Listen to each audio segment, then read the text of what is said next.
today. Good afternoon or good evening. Sorry about that. Welcome and happy Thanksgiving Eve to everybody. Welcome to the Joy Reid Show. Thanks to everybody who's on YouTube, on Substack, wherever you get your podcast. We appreciate everybody. Hello to the chat. Let's get into it. We have a lot to get into, so I'm going to jump right in. Before we get to our actual breaking news, because we do actually have some breaking news, I want to do a little bit of housekeeping to let you guys know on Friday of this week. Friday, we will not have a show at this normal time from 6 to 8 p.m. like we normally do. We are going to join the Black Friday boycott by taking the whole day off. Spoiler alert, Jason and our son Jamar surprised us. And well, he didn't surprise him, he surprised me. And he flew all the way across the country to be with us. So we are going to spend Friday hanging out with the gang. We're going to go to the movies. We're going to do something fun. But we're not going to be shopping in the big box retail because we are joining the blackout, the We Ain't Buyin It movement. And LaTosha Brown is going to be here in hour 2 of the show to get deeper into it. We've been telling you about all these different Black Friday blackouts. We're going to be joining in that, and we're going to be blacked out on this air on Friday. However, on Saturday, we're going to be doing like a little subathon. It's going to be kind of fun. I'm going to jump on multiple lives. I'm going to go live on TikTok. I'm going to go live on Instagram. I'm going to go live on Substack. I'm even going to maybe try Twitch and try to go live. I'm going to do a bunch of lives on Saturday.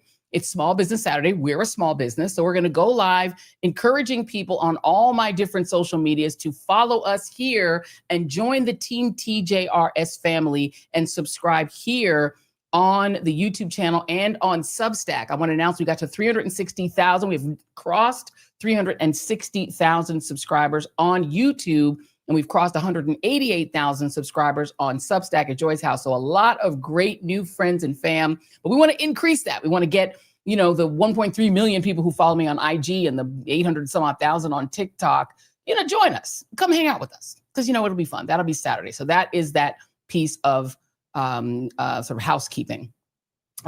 So if you are interested in joining us and also talking about how to hold the MAGA economy accountable, or if you want to chat with me, because a lot of it's just going to be me talking with you, ask questions, do whatever you want. Make sure that you join us here. The part that's going to be on this channel will be from noon to 2 p.m. So from noon to 2 p.m. we'll be back here, but the rest of the day, you're going to have to follow my various social media, because I might pop up on your phone on your TikTok or IG. So it's going to be a lot of fun, little subathon. So we're going to try to consolidate all our friends on Saturday. So that is that announcement. Now let's get to the headlines. I want to start with some breaking news. I'm sure you have now seen and heard on all your social media that 2 West Virginia National Guard members were shot, accrediting this video that you're seeing right now to Sam Stein, courtesy of Nitha, our amazing producer who caught this literally 5 minutes before we went on air. This is video from Sam Stein's social media. And you'll see at the end of this video that the suspect who was caught was tackled. These were 2 West Virginia National Guardsmen who were deployed as part of Donald Trump's occupation of DC. Now, this is one of those life lessons in how not to use social media. The governor of West Virginia went on his Twitter account and said that the 2 National Guard members who were shot had died. That is not true. They are in critical condition. They're in hospital. They have not died. The West Virginia governor had to retract that. This is the guy who replaced billionaire Jim Justice as governor of West Virginia. He had to then retract it and say, we're praying for the families. That's what everyone is doing. So no, actually, no, they had not died. But this is, of course, now being used by the Trump regime to increase their intensity. The White House went into lockdown because of this. This was blocks or, very close to where the White House is. So, of course, Donald Trump went into the bunker he has to use now until he gets his Fuhrer bunker done. And Pete Hegseth, TV Pete from Fox, is now threatening to deploy hundreds more National Guard into D.C. and increase the occupation of D.C. Due to this shooting. But we have no information on what the motive was. We don't know anything about it. I can tell you internally, we've saying, that, our assumption right now is that this is not somebody Muslim or Black, because they probably would have said it already. We would know already if it was a Muslim who'd done it. They'd be papering it all over and threatening to invade the entire Middle East by now. So we'll see what happens. There's a general sort of, there's a general, demographic reality about these mass shootings, and we'll see if it fits the normal demographics. But this is a big deal. Somebody in the chat mentioning the fact that, yes, Donald Trump has already hit the golf courses or left the district to go and do yet another golf weekend with Melania A lot of people saying the video of him getting on the plane was him and fake Melania. We don't know which Melania was on the plane. Was it her decoy or was it her? We don't know. But we know that he's left town already. But he's still fulminating, and I'm sure his social media, his discount Temu Twitter will be on fire shortly. And if it does, we'll let you know. Now, before Donald Trump skated town in order to, go and golf for the 110th or whatever time this year at your expense, he tried to do some like normal president stuff, but because of Trump, it got weird. The burning, they burned the woman. To be talking about that now, they burned this beautiful woman riding in a train. A man was arrested 72 times. 72 times, think of that. I don't know why that's happened. I will note that children were in the audience listening to that, apparently including J.D. Vance's 3-year-old. So there's that. And then here's a little more of what he had to say. Going any further, I want to make an important announcement because you remember last year after a thorough and very rigorous investigation by Pam Bondi and all of the people at Department of Justice, the FBI, the CIA, the White House Counsel's Office, and the Department of Everything. We have a Department of Everything. You know what that is? I think that's called the White House. Into a terrible situation caused by a man named Sleepy Joe Biden. He used an auto pen last year for the turkey's pardon. So I have the official duty to determine, and I have determined that last year's turkey pardons are totally invalid, as are the pardons of about every other person that was pardoned other than, where's Hunter? No, Hunter's was good. That was the one pardon, Pam, that was good, right? The rest of them are all invalid. I don't know what the hell you're going to do about that, but now we're going to take a little of the joking. That is a mess. But they're hereby null and void. The turkeys known as Peach and Blossom last year have been located, and they were on their way to be processed, in other words, to be killed. But I have stopped that journey, and I am officially pardoning them, and they will not be served for Thanksgiving dinner. We saved them in the nick of time. This one has plenty of time, but they were saved in the nick of time. The turkeys being pardoned today go by the names of Gobble and Waddle. When I first saw their pictures, I thought we should send them, I shouldn't say this. I was going to call them Chuck and Nancy. But then I realized I wouldn't be pardoning them. I would never pardon those two people. I wouldn't pardon them. I wouldn't care what Melania told me. Darling, I think it would be a nice thing to do. I won't do it, darling. I highly doubt Donald Trump calls her, his wife darling. And also, what the helliance, as somebody noted in our chat. What the helly? What is going on? Why? There were children in that audience listening to that ramble. I mean, we did have the discussion about his potential frontal lobe dementia. Every time he talks, I believe it. There's something definitely wrong. Definitely wrong. So that's what happened. But, you want to talk problematic pardons, you say, Donald Trump? Well, how about these? I want you guys to listen to this post on the social media of a woman named Liz Royer, who was the former White House pardon lawyer during normal times. Everybody, Donald Trump's latest pardon is going to blow your mind. I'm Liz Royer, the former pardon attorney for the Department of Justice. This is Joseph Schwartz. He owned a nursing home empire called Skyline with facilities in 11 states. Schwartz stole $38 million from the paychecks of his employees, money that was supposed to cover their health care and retirement benefits. Schwartz pleaded guilty to tax fraud, and in April of this year, he was sentenced to 3 years in prison. But last week, Donald Trump granted him a full pardon after he served just 3 months of his sentence.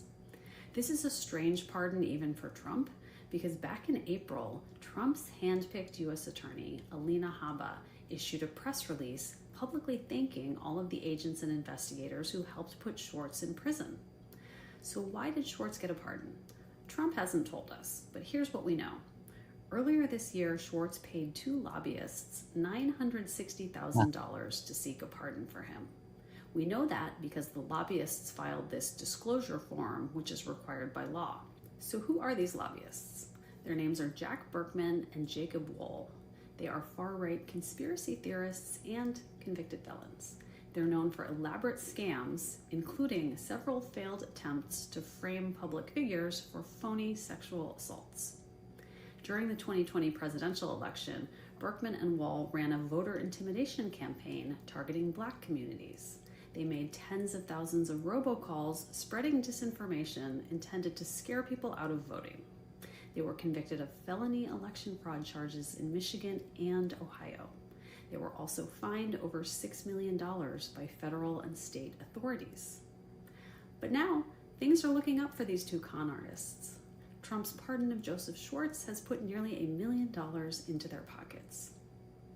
Is this a quid pro quo for their efforts to help Trump win the 2020 election? I don't know. But what I do know is that we now have convicted fraudsters lobbying for pardons on behalf of other convicted fraudsters, and it seems to be working. This incredible corruption of the pardon power is flying under the radar.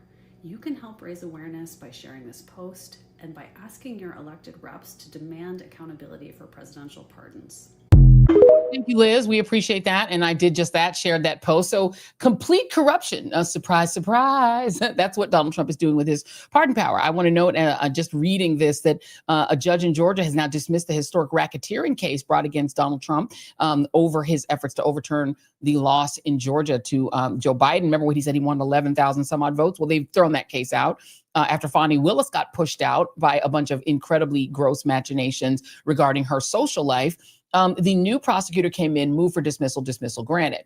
And so the corruption just keeps on ticking. Let me tell you some of the other horrendous people that Donald Trump has pardoned. The turkeys are the good guys, but per ABC News, out of Trump's 60 pardons or commutations unrelated to the 1,600 criminals he pardoned on January 6th, the ones who invaded the Capitol, including more than 100 who have already reoffended, about 1 in 5 of these pardons unrelated to January 6th have gone to those who have some sort of financial or political connection to Donald Trump. A short list. The founder of Nikola Electric Vehicle Company, whose name is Trevor Milton, was pardoned by Trump on March 27th. He donated nearly $2 million toward the president's reelection efforts last year, including $920,000 to the Trump 47 Political Action Committee, according to Federal Election Committee filings. Trump pardoned Milton for his 2022 conviction of federal crimes related to defrauding investors about the potential of his technology.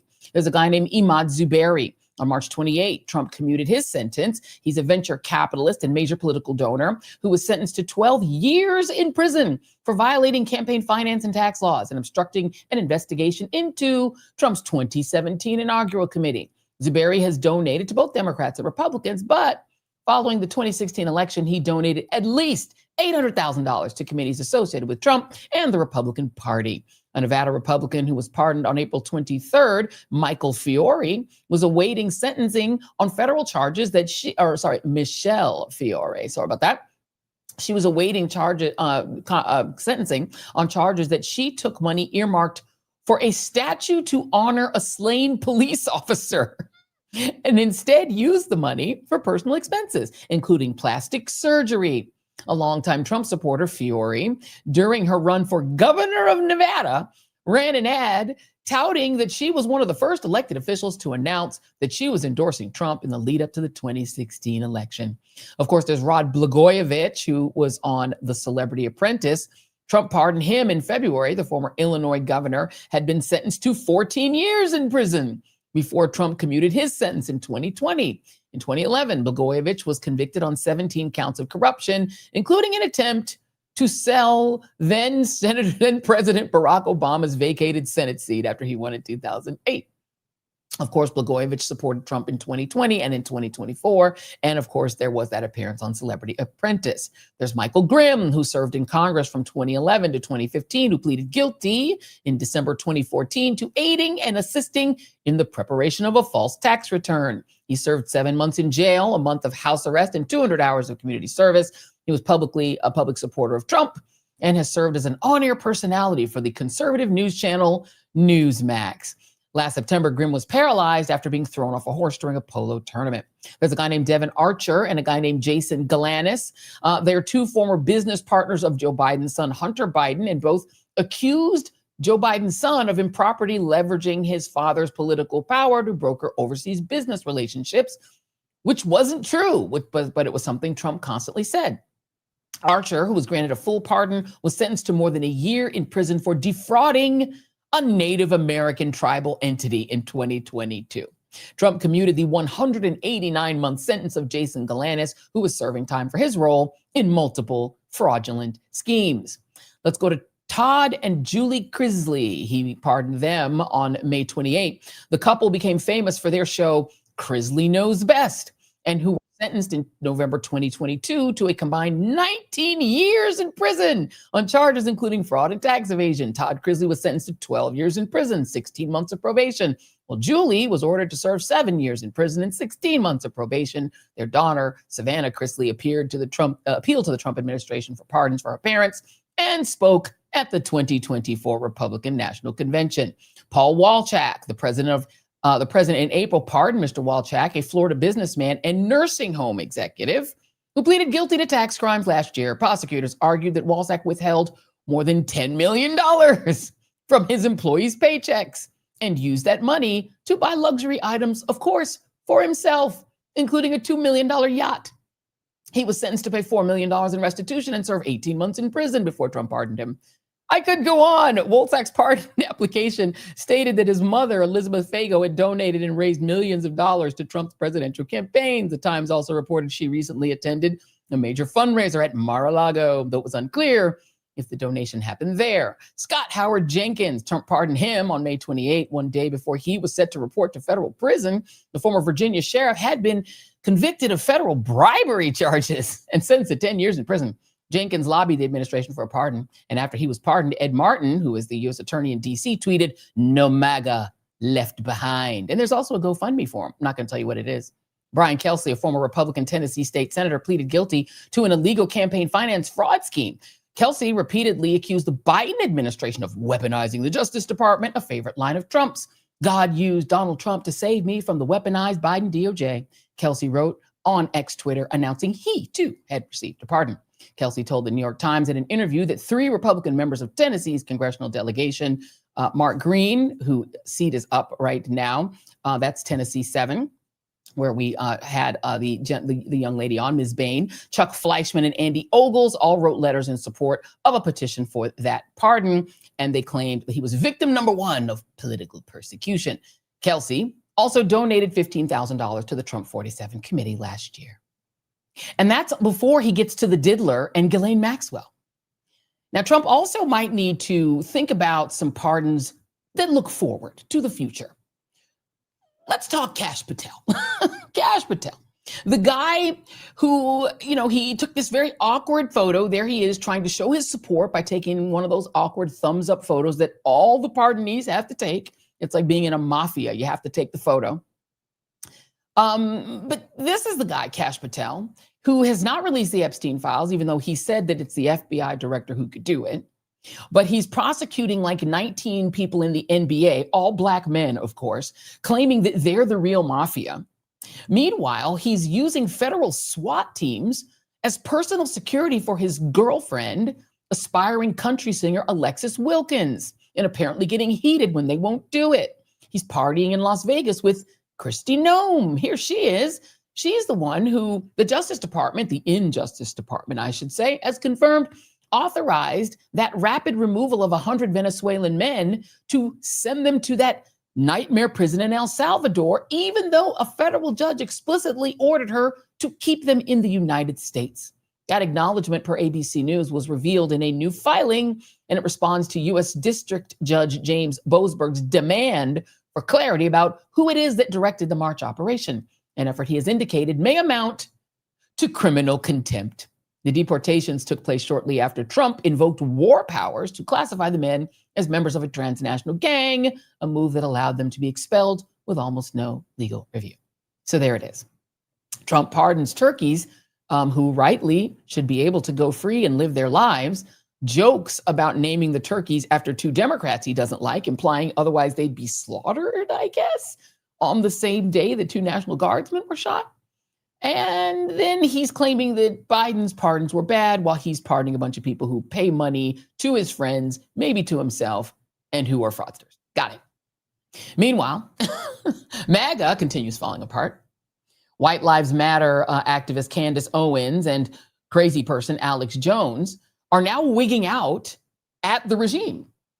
Candace, who's been a little weird lately, she's being sued by the president of France and his wife for lying and for claiming that the woman is a man. But she's also having like a full mental breakdown over what she seems to believe is a conspiracy to replace her beloved Charlie Kirk with an imposter, plus an international conspiracy that she claims to assassinate Charlie Kirk. Which is making her look more and more like she thinks she's the real widow, which is weird. And Alex Jones is mad at Trump for dumping Marjorie Taylor Greene. Now, usually I wouldn't play either of them because they're super odd ducks, but I'm going to play them for you now. Here's a little bit of them. Those of you who think that you are going to replace Charlie Kirk, okay? Kings are born. You don't just get to depose and tell us that we're going to follow this individual, okay? I'm one of the Masons of Turning Point USA. She's amazing. You put a shill in Charlie Kirk's chair, in Charlie Kirk's company, and you try to tell us to follow that individual, I will be an enemy of you. There will be nothing that can stop me. I mean, if God tells me tonight, I'll make my decision, but I am seriously inches away from not supporting Trump anymore. Oh. Because I am not going to watch him commit political suicide. I don't know. What was it that Carolyn Levitt said? They asked Carolyn Levitt about this at the White House, and she said, and I quote, "The White House was not aware of that meeting, but the president stands by our ambassador." Well said, Caroline. I mean, just so you know, I didn't know he was going to meet with a traitor, but we stand by him anyway if he's meeting for a traitor. And the reason we stand by him is because we're all traitors. We are all treasonous. I hate everyone. I hate that this is allowed. I think it's fair for us to hate that it's allowed. And we do have a bunch of treasonous spies. Yeah, a bunch of treasonous spies. She's a weird one, but she's pretty mad. She's fighting for Charlie's memory. Very weird. I'd maybe get her and Erica in a room. They can just hash that whole thing out. Now, the inter-MAGA fighting is definitely wild. You've got Tucker turning on Nick Fuentes again and calling him anti-Semitic after hosting him on his show and seeming super friendly. Fuentes firing back at him. It's like all a big mess. And the new Smartmatic lawsuit is meanwhile reminding everybody how much Tucker actually hates Donald Trump. According to released text messages, he called Trump a big old piece of shit. Here's the text. An unidentified individual told Tucker Carlson on the 9th of November 2020, during just after the election, that Trump should concede. Tucker Carlson replied, "Oh, I'm finally aware," and referred to Trump as a total piece of shit. But he added, "We can't control him, obviously. Got to do the responsible thing regardless of how he behaves." And I think it's important to remind yourself that Tucker, when he was still at Fox, called Trump a demonic force, and said that he hated Trump passionately after the insurrection. So that's moving ahead to January of 2021. He now claims he loves Trump and hates the Republican Party. So he's even fighting with himself. Which brings me to the question of who exactly these various MAGAs are actually serving, right? Because none of them seem to particularly like Trump, but they are serving a bigger cause and a bigger master. Despite all of their many differences, these various parts of the MAGA universe, from the pro-Israel Ben Shapiro side of the MAGA world to the anti-Israel Tucker, Marjorie, Candace side to the nutso Alex Jones side and all the conspiracy theories, from the neo-fascists, the outright Nazi curious types, the Marco Rubios, who are basically just neocons who want to invade every country on earth. Like they all collectively desire to put the United States under the control of a white Christian nationalist authoritarian hierarchy led by a CEO king. And if that needs to be Donald Trump, so be it, because they realize he's the only one who can sell that to the vast majority of Republican voters. So they're willing to take him as their decrepit king because it's by necessity, not because they genuinely like him, right? And if it means his family gets to grift and get super rich through corruption and crypto sales and crypto scams in the process, all good, fine. Pardon criminals, fine. Deport lawful immigrants who are just minding their business at Home Depot to enrich private prison profiteers and satisfy the emotional needs of white supremacists who vote Republican, fine, fine, fine. But it is worth thinking about who is actually engineering our autocracy behind the scenes, right? And what do they believe? What do they want? We've talked a lot on this podcast, and lots of people have talked on their shows about Elon Musk, the white South African, very weird, former undocumented immigrant per his brother, he denies it, who has hit trillionaire status thanks to a compliant Tesla board, despite cratering sales. But the PayPal mafia doesn't just include Elon. There are like more than a dozen people in it. David Sachs, the White House crypto czar, and also Peter Thiel, who has been spending a lot of time lately talking about, lecturing about, and apparently thinking about the Antichrist. I want you to listen to one of the interviews that he did about a month ago. Oh, take a listen. My very specific question for you, right, is that you're an investor in AI. You're deeply invested in Palantir, in military technology, in technologies of surveillance, in technologies of warfare, and so on, right? And it just seems to me that when you tell me a story about the Antichrist coming to power and using the fear of technological change to sort of impose order on the world, I feel like that Antichrist would maybe be using the tools that you were building, right? Like, wouldn't the Antichrist be like, great, we're not going to have any more technological progress, but I really like what Palantir has done so far, right? Yeah, I mean, isn't that a concern? Wouldn't that be the irony of history would be that the man publicly worrying about the Antichrist accidentally hastens his or her arrival? There are all these different scenarios. I obviously don't think that that's what I'm doing. I mean, to be clear, I don't think that's what you're doing either. I'm just interested in how you get to a world willing to submit to permanent authoritarian rule. Well, but again, there are these different gradations of this we can describe. But is this so preposterous, what I've just told you, as a broad account of the stagnation that the entire world has submitted for 50 years to peace and safetyism? This is 1 Thessalonians 5:3. The slogan of the Antichrist is peace and safety, and we've submitted. That's the guy who made and heavily advises J.D. Vance, the vice president. Here he is poo-pooing the idea of good Samaritanism because apparently it will bring on the Antichrist. We have the mechanisms that would make world government a gigantic global surveillance state is plausible. That seems plausible too.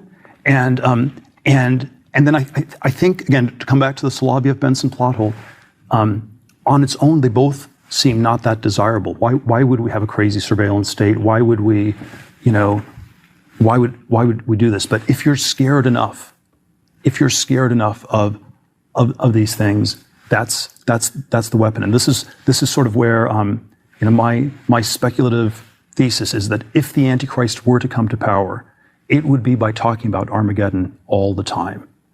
And Peter Thiel, the Antichrist would talk about Armageddon all the time. He'd scare people and then offer to save them. Yes, it's the 1 Thessalonians 5:3. The slogan of the Antichrist is peace and safety, and so, which is nothing wrong with peace and safety, but you have to sort of imagine that it resonates very differently in a world where the stakes are so absolute, where the stakes are so extreme, where the alternative to peace and safety is, Armageddon and the destruction of all things. And then that's where. And so who talks about Armageddon and peace and safety all the time? Well, you're talking about Armageddon all the time, Peter Thiel, and Donald Trump is talking about peace and safety all the time. But let's move on to A11. This is him giving one of his suspects for who the Antichrist might be. Is a question, how do we articulate some of these existential risks, some of the challenges we have? And they're all framed as sort of runaway dystopian science text. There's a risk of nuclear war. There's a risk of environmental disaster. But I always think that if we're going to have this frame of talking about existential risks, perhaps we should also talk about the risk of another type of a bad singularity, which I would describe as the one world totalitarian state. I've been wondering whether that's going from the frying pan into the fire. And so the atheist philosophical framing is one world or none. And the Christian framing, which in some ways is the same question, is Antichrist or Armageddon. But I think we have an answer to this plot hole. The Antichrist would take over the world is you talk about Armageddon nonstop. You talk about existential risk nonstop. And this is what you need to regulate. It's the opposite of the picture of in science from the 17th 18th century, where the Antichrist is like some evil tech genius, evil scientist who invents this machine to take over the world. People are way too scared for that. The thing that has political resonance is the opposite. The thing that has political resonance is we need to stop science. In our world, it's far more likely to be Greta Thunberg. Very quickly, Jason, we're going to skip. Can we show A14 really quick? I just want to show A14. This is a still that might bedevil him just there. I just want to note that Donald Trump calls himself the president of peace. Let's take a quick ad break. When we come back, we have a really great guest on the other side. But we want to acquaint you with one of our really cool new sponsors. So we're going to take a quick ad break. The Joy Reid Show is brought to you by Quince. As the air turns crisp and the holidays draw near, comfort becomes the greatest gift of all. Quince delivers layers that last, sweaters, outerwear, and everyday essentials that feel luxurious, look timeless, and make holiday dressing and gifting effortless.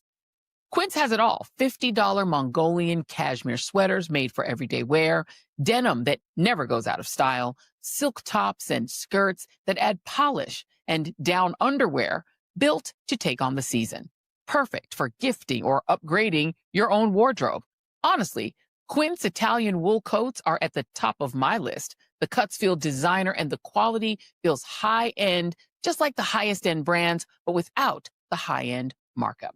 By working directly with ethical, top-tier factories, Quince skips the middlemen and offers prices 50% less than similar brands. And in this season where we're really guarding where we spend our money, it's so important to do business with companies that care. So which Quince pieces have become your go-to layers for the holiday season? Quince has something for everyone on your list. What pieces are you loving most right now, whether for gifting or for yourself? Be sure to tag me in your comments and let me know what you love. So step into the holiday season with layers made to feel good, look polished, and last from Quince. Perfect for gifting or keeping for yourself. Go to quince.com/joyreid for free shipping on your order and 365-day returns. Now available in Canada too, because we love Canada. That's QUINCE.com/joyreid to get free shipping and 365-day returns. Quince.com/joyreid. Joining me now is independent documentary producer and YouTube creator Philip D'Amico. He runs a really great YouTube channel called Volksgeist, where recently the feature story was Peter Thiel. Philip, welcome. I watched your Peter Thiel piece and immediately emailed you. It was so good. Congratulations. It's true. I think it was Saturday at 8 p.m. and I was thinking, wow, Joy Reid's watching YouTube right now. And I'm on my email. Thank you for having me. I'm honored to be here. I'm a nerd, my friend. I'm literally watching news-related content all the time. Yeah, and your piece was excellent. So I kind of went through and played some of the excerpts of interviews that he's done in the midst of this sort of rolling set of talks that he's giving on the Antichrist. You went into a lot of Peter Thiel's family history that maybe can help us understand him more. Talk about the movement of his family from Germany to the U.S. to South Africa, how that happened. Yeah, so in West Germany in the late 60s, there was a big student movement around getting former Nazis out of West German government. And it was a pretty bloody moment. Some college kids died. There was a lot of military action against them. But it was ultimately pretty successful in my understanding. They did rout out a lot of people who were involved in the Nazi Party 20 years earlier. And this was right around the same time that Peter Thiel's family left, and they went to Ohio for a year. But after that, they went to South Africa. They went to, what was it called back then? Southwest Africa, which is Namibia now. And they lived in a town called Swakopmund, which is pretty well documented as being a huge Nazi outpost. If you go and Google Swakopmund, the first result is a New York Times article where I think the journalist went to a gas station outside of town and was greeted by the employee with Heil Hitler. And that was where Peter Thiel grew up. That was where his parents lived for the first 13 years of his life. I believe his father was working there on a uranium mine that sold enriched uranium to China and Iran or something like that. It's a pretty interesting backstory. And I think that's probably where he got a lot of his understanding of power and authority, and probably right and wrong in general. Probably the idea that that might makes right. I believe that's where he got that. And that's kind of what directs him to this day. How did he meet up with Elon Musk? And tell us the origins of the PayPal mafia. So the PayPal mafia is how Elon Musk and Peter Thiel, as well as a lot of other people, first made money. Back during the dot-com boom, there were a lot of crappy companies that really didn't have good products, but PayPal was one that was actually like quite good and quite innovative. And they kind of combined Elon Musk's bank website with Peter Thiel's, what was it called? The little handheld devices from the late 90s. So they combined these two things that they had and made PayPal. They ended up selling it for $2 billion. So Elon Musk got a bunch of money. Peter Thiel got a bunch of money. They then had some of their other co-founders founded LinkedIn, YouTube, I believe Reddit as well. So a lot of the modern internet and tools that we still use 25 years later were an offshoot of PayPal, which they worked on together in the early 2000s. And to be clear, I mean, the thing is, I think people think of Peter Thiel and Elon Musk and those guys as all being like these really genius coders and investors. They're really not. I mean, Peter Thiel is an investor. Like, he was a philosophy major. He was the guy who would provide funding. He didn't invent any of these things. And to your point, this original, I think it was in the Palm Pilot. It was a way to just send money between Palm Pilots. And they realized they could max this out and make it a payment system for everything. What was interesting in your documentary is you talk about the ways that and Palantir, after 9/11, they take kind of a sinister turn, right? Yeah, I mean, so with PayPal, I think we all know that people get phishing emails, and PayPal was on the front lines of that 20 years ago. So they had a lot of algorithms to help get ahead of their users getting scammed. And I guess probably a lot of that was matching patterns of how people use the computer, where they use the computer. And they basically built a tracking system to tell when their users were using the product and how they were using it and where. And after 9/11, it seems to be the case that Peter Thiel had the idea that he could just apply those algorithms to anyone on any device and track people everywhere, all over the world. And so they founded Palantir with the intention of doing that. They started pretty small. They started deploying it in local municipal police departments around the US. But within 5 or 6 years, they had sold the software to military agencies in all sorts of countries around the Western world. And so one of their biggest, if not their biggest client, is the CIA, right? The FBI. I mean, like law enforcement and also the sort of spy agencies of the US are using this to track people. Yeah, I think there's a lot of anti-surveillance sentiment right now. And the root of that is Palantir. And pretty much every 3-letter agency in the world is using it. They're probably using it to watch you and I, and probably a lot of people who are watching this right now. I even have some content creator friends who have been visited by Homeland Security just to make sure that their content is on the up and up. And I'm sure that they're being tracked by Palantir every day. Yeah. And so we get from there to this obsession with the Antichrist. Like in the little thumbnail for this, we used the kind of sort of hilarious version of it, the sort of cartoon version of Peter Thiel, which is probably the only way a lot of people even really kind of know who he is, right? But he seems to be obsessed with this idea that the Antichrist would not be anyone like him. Like it would definitely not be a tech creator, right? Like in the Terminator. He really seems to be scared of that notion. By the way, sidebar, it is weird that in the Terminator, it's like a black guy that turns out to be the inventor of the Terminator hand. And the guy who's the CEO of Palantir is a black guy. It's too much for me. But he seems to really want to chase people away from the idea that mass surveillance is what the Antichrist would be, and toward it being, Greta Thunberg, people who are pro-environmental, people who are pro-immigration, basically any kindness toward minorities or taxation of the rich. That's the Antichrist. Right. I mean, in a lot of my research about Peter Thiel, I kept getting this feeling that I was just thinking, wow, he's not very smart. There are so many contradictions in his ideology. And it was a tough thing to approach because a lot of his discussions of the Antichrist come from a basis of him identifying a lot of the problems that we have today in society, a lot of the existential threats. And I found myself agreeing on what the existential threats were. We have a lot of problems. There are a lot of things we need to solve in this world to keep civilization strong. But he always comes back to this idea that he's the one who should be given unlimited power to fix it. But it's very contradictory. I remember posting, hey guys, I'm going to make a video about a gay Nazi. And people said, hey, why are you saying gay pejoratively? And I said, I'm not saying it pejoratively. I'm saying it ironically because he's a gay Nazi. Well, what did the Nazi party do to gay people? We're not, he's not an intellectual strongman here on that basis alone.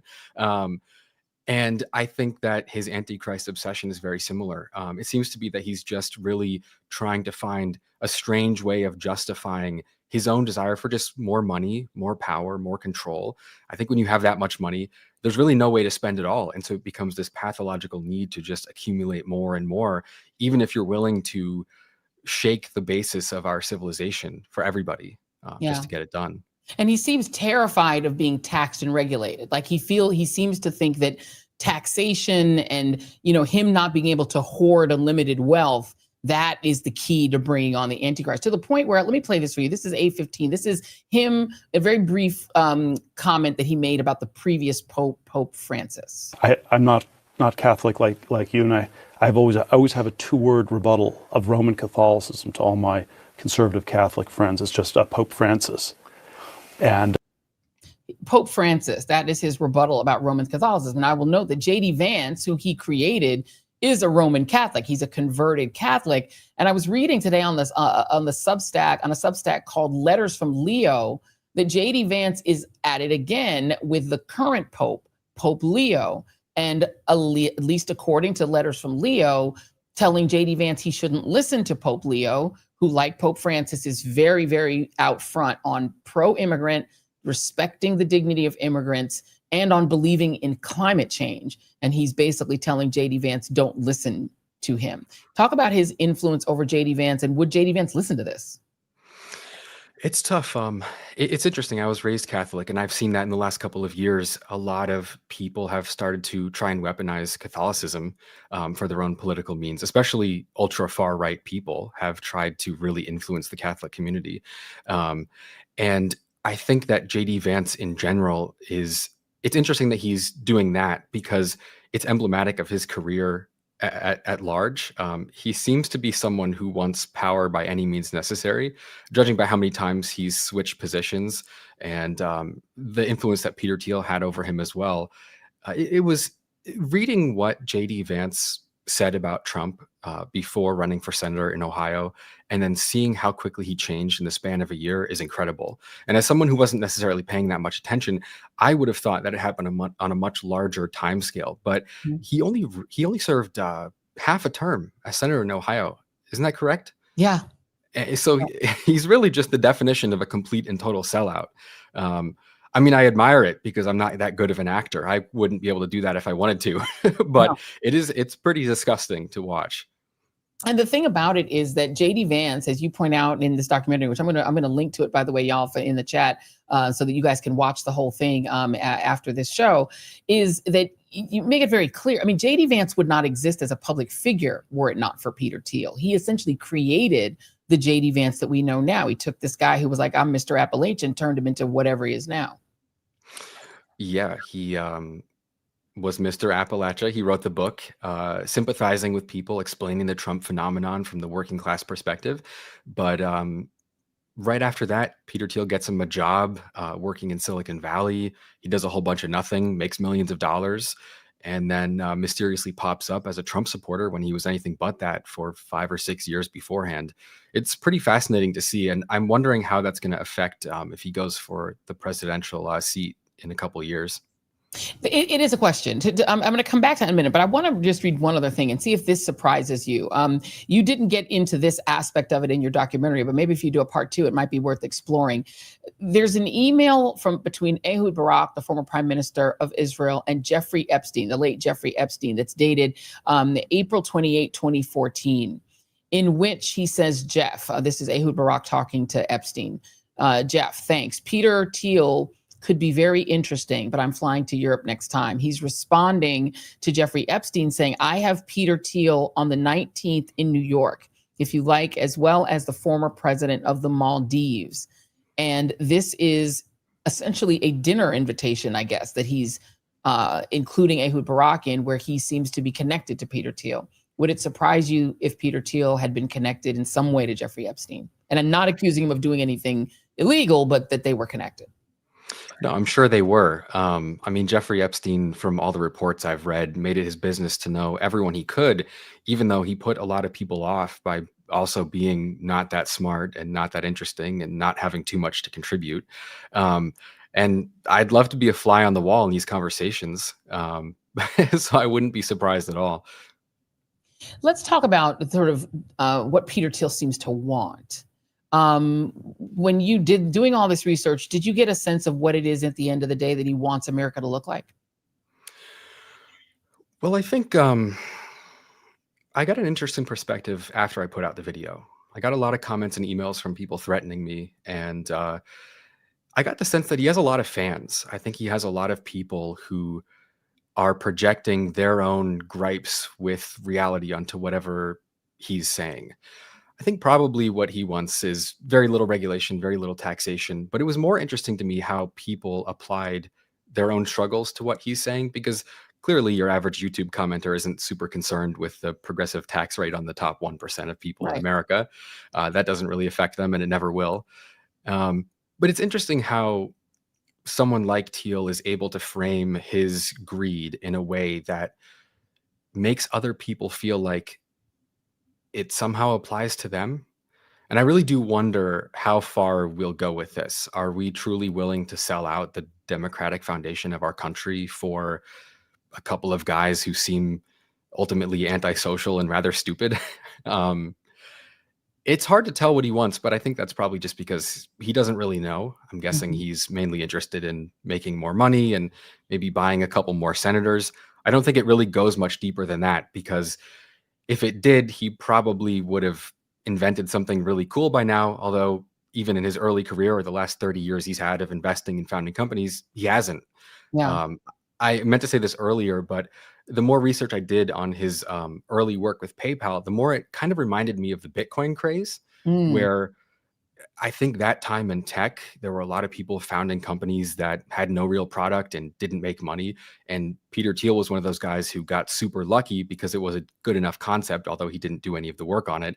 The same as you hear about Bitcoin billionaires who live on a yacht in Miami, despite doing what? Mining a couple of coins on their computer 5 years ago. Yeah. I think it's a similar thing where he's just found himself in this position and he's in the grips of greed. And it's a really crazy cautionary tale that hopefully doesn't go far enough where we all suffer from it. I look forward to the day when Eric Trump is styling himself as some sort of a super genius as well, because they've got now like a Bitcoin farm in Texas where I guess he's going to start to believe suddenly that he's a tech genius as well. As a Catholic yourself and myself as a former Catholic, I switched Methodist when I was a kid, but this obsession with the Antichrist, do you think it's genuine? Or do you think that Thiel is simply trying to manipulate religious people and throw them off his own scent? It's definitely manipulative. I'm worried if it isn't. I do fear the weaponization of the Catholic Church by conservatives in the last couple of years. I'm seeing a lot of friends being affected by that, and it's pretty scary. Philip D'Amico, your piece is excellent. The site is called Volksgeist. We're going to link everyone to it so people can follow you and follow all the stuff you're doing. Thank you so much for coming on. Congratulations. You did an excellent job. What's the next thing you're going to work on? Right now, I'm working on a very long and very difficult video about the history of OpenAI. Hopefully, it lives up to the stuff I've done in the past. Well, when you've done with it, holler at me. We'd love for you to come back and talk about it. Absolutely. Thank you so much. I appreciate you having me on. Thank you very much. Philip D'Amico, everybody. That was fascinating. And the reality is the Antichrist, as described in the Bible, is somebody who will fool the world believing that he's their savior, and will instead lead them to destruction. That could describe a lot of things. I don't think it describes Greta Thunberg. It could describe Donald Trump. It could describe Elon Musk. It could describe Peter Thiel. I don't think that this narrative is going to go where Peter Thiel thinks it is. I mean, the idea that we have mass surveillance that is going to be able to know how much money's in your pocket by flying a drone over your head, to be able to read the amount of dollars literally in your wallet inside your home, the idea that they can know every transaction that you do financially, every time you shop, everything you've bought, what color sneakers you bought, so that they can micro-target you and serve you up to corporations so that you simply become the product and not the customer. The idea that you can be tracked 24/7 and that the people in charge of it, you heard those clips of Peter Thiel. He doesn't sound like he's all there. He certainly doesn't sound that bright. And when you hear Elon Musk talk, he doesn't sound that bright either. These are people who style themselves as geniuses, and we're supposed to agree that they're geniuses because of what? Their demographics, because they're rich? Because they're rich white guys, so we're supposed to just assume they're geniuses? Geniuses based on what? Neither of them invented anything. They just had a lot of money. Elon Musk bought into Tesla. He didn't invent Teslas. It was two other guys, two other actual engineers. But he had the money to be able to take the company over. Remember, one of the first early things that Elon Musk created was something, it was actually called X. It didn't work. So now he's just relabeled something someone else created, namely Twitter, and called that X. And he just slapped the label that he wanted for his failed original invention onto a more successful thing. And then, of course, ruined it and run it into the ground. These people don't like create incredible things that make the world better. They take things that already exist and make them worse. Teslas are worse now than when Elon Musk took them over. The original Teslas were actually great cars. A lot of liberals bought them. Then he drove the company into the ground and still managed to get the board to promise him $1 trillion if they sold more. How's he going to sell more? Well, because he's probably going to get federal contracts to buy Teslas to use as federal vehicles. He's also promising this robot that they haven't even sold any of yet that's supposed to make the company profitable. And on that promise, he gets $1 trillion. Well, who's going to buy these robots? Probably the federal government, because they're all fooled up with Elon Musk. Let's look at A18.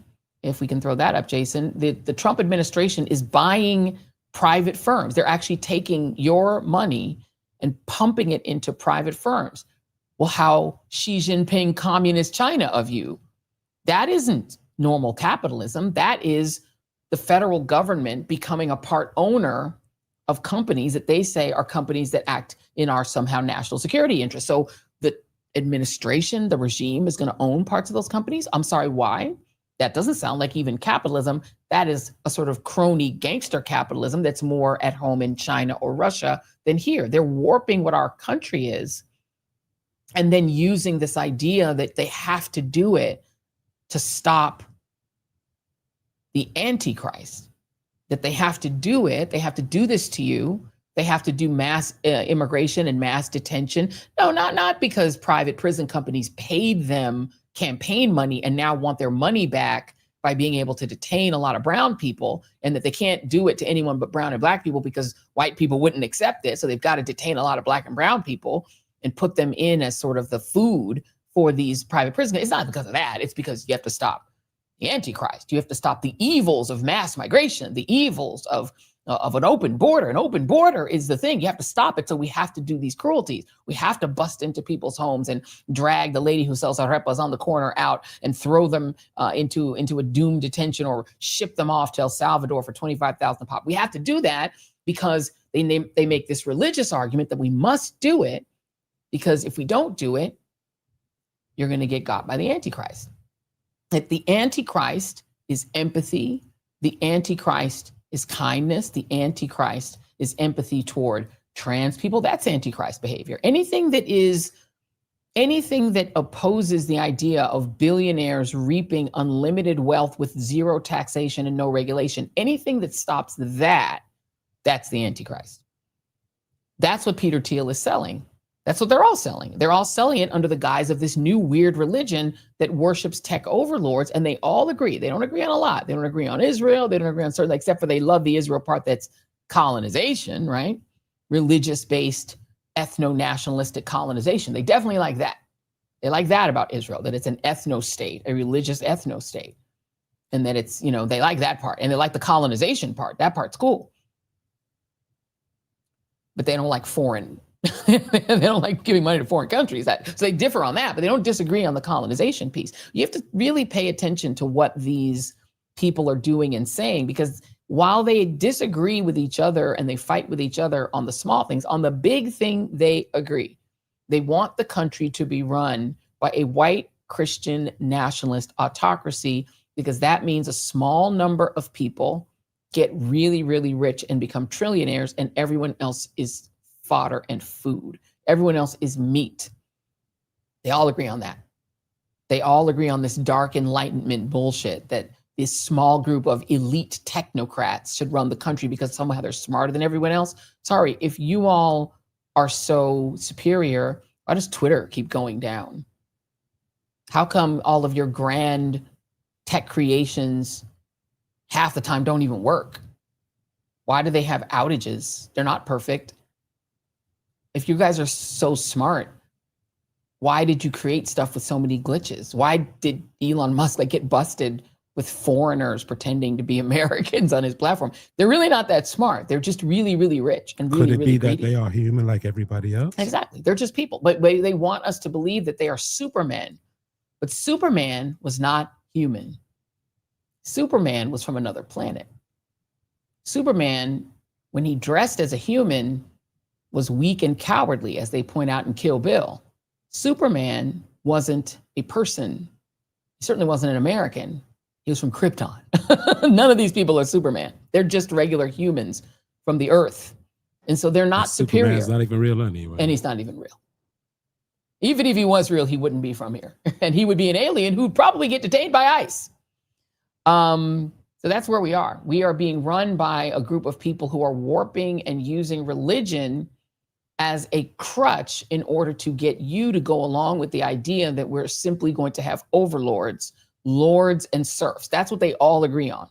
Trump wants to be a lord, you're a serf. The Trump family, Lara Trump cackling and laughing and doing all her, you know, she's cackling her way to the bank and doing a weird music career. They get to do that. They're just playing around. She's like the son of the leader of Equatorial Guinea who thinks he's a rapper. That's Lara Trump. I'm waiting for her to come out with a hip hop album. That's probably imminent.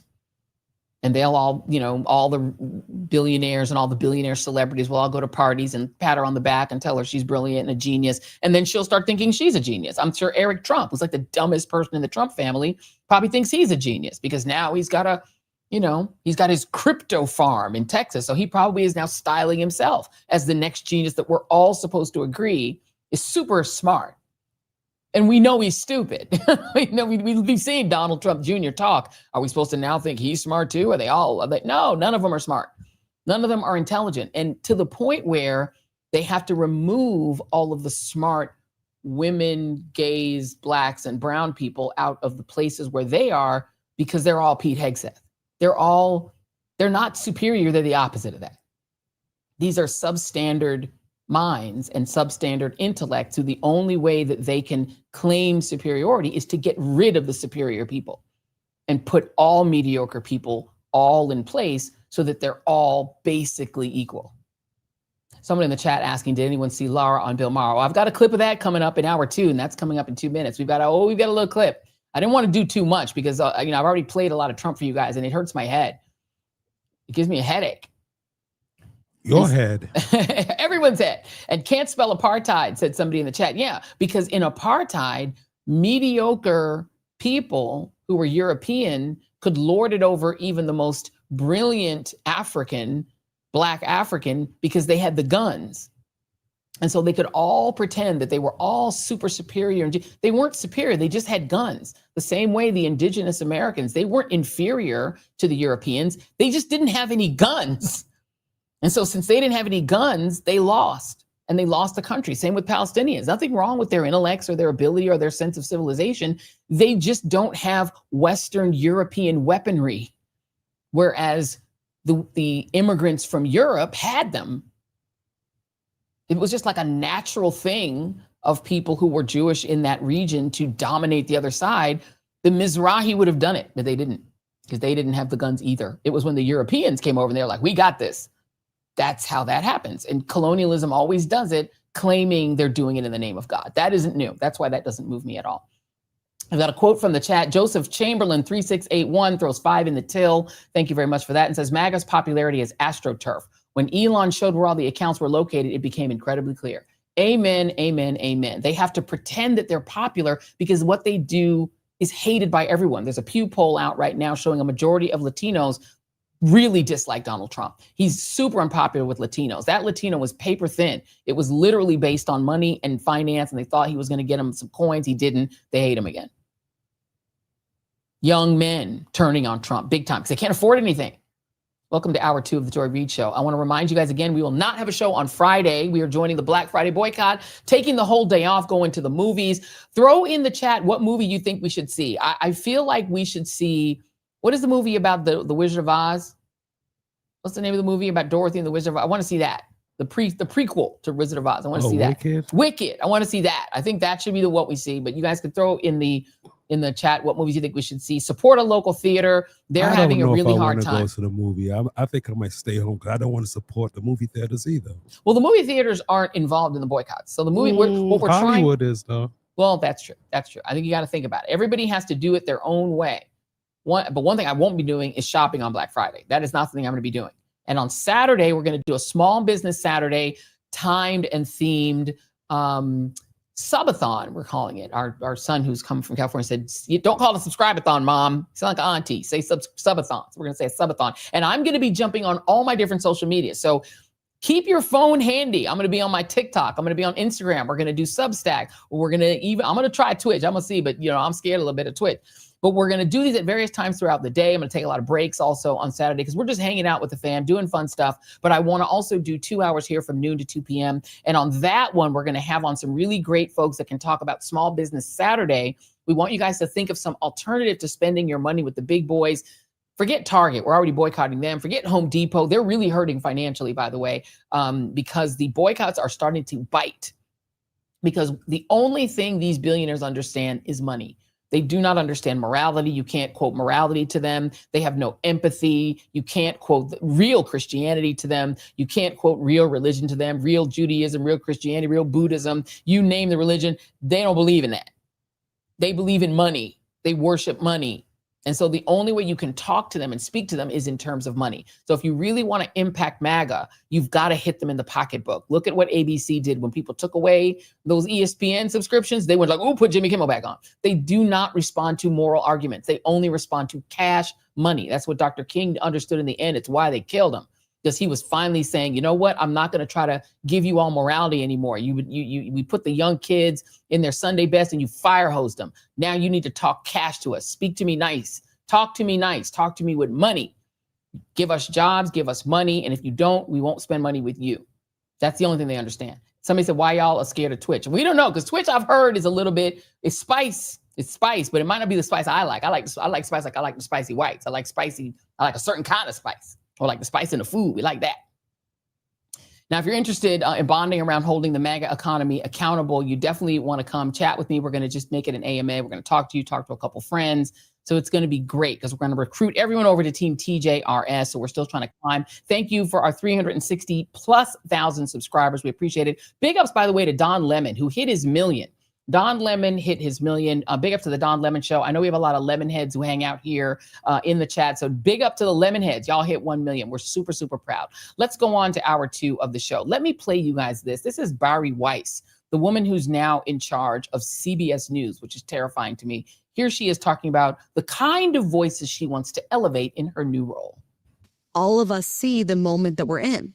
And all of us see that the choices that it feels like we have sometimes, which is Hassan Piker and Tucker Carlson or Nick Fuentes and, Andrew Tate, the kind of people that are rising in the podcast charts, those don't actually represent our values. And I don't think that they represent the values and the worldview of the vast majority of Americans. And so this is an opportunity to speak for the 75%, for the people that are on the center left and the center right that still believe in equality of opportunity, that still believe passionately in the American project, that still believe in all of the things that everyone in this room believes in, which is liberty and freedom and individual responsibility and in the most basic level, the right to know what is actually going on in the world. Not the world as propagandists and ideologues imagine it to be, but what's actually going on in the world and in your community, so you can make decisions about where to send your kids to school, about where to live, and about how to vote. That used to just be normal. And the goal of what we're trying to do at CBS is to get back to that normalcy. And I feel incredibly energized and enthusiastic because I think that is where the vast majority of Americans actually are. Well,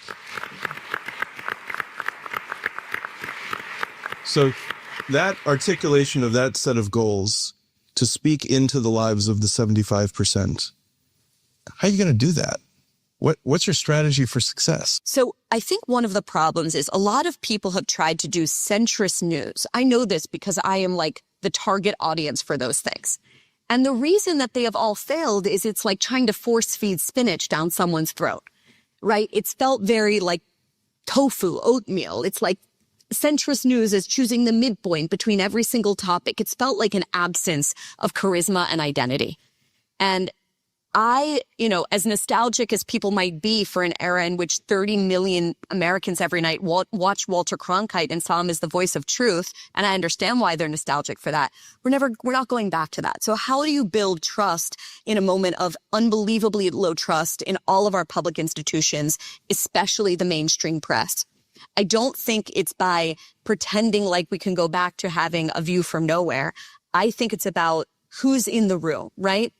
I think it's about redrawing the lines of what falls in the 40-yard lines of acceptable debate and acceptable American politics and culture. And I don't mean that in like a censorious gatekeeping way. I mean having people that are clearly identifiably on the center left and on the center right in conversation with each other. And we've been doing so much of this at the Free Press. I was in, where was I? Chicago last week, I think. I've lost all track of time, where Dana Lash, former spokeswoman from the NRA, was debating Alan Dershowitz on guns. Now, these are people that have wildly different opinions on the Second Amendment, and yet showing that they can have good faith, very passionate, very charismatic disagreement and still like each other at the end of the day, we think it's important. And so for me, it's always about the curation, like who's in the room, how are you showing centrist news, not as the absence of disagreement and the absence of charisma, but explicitly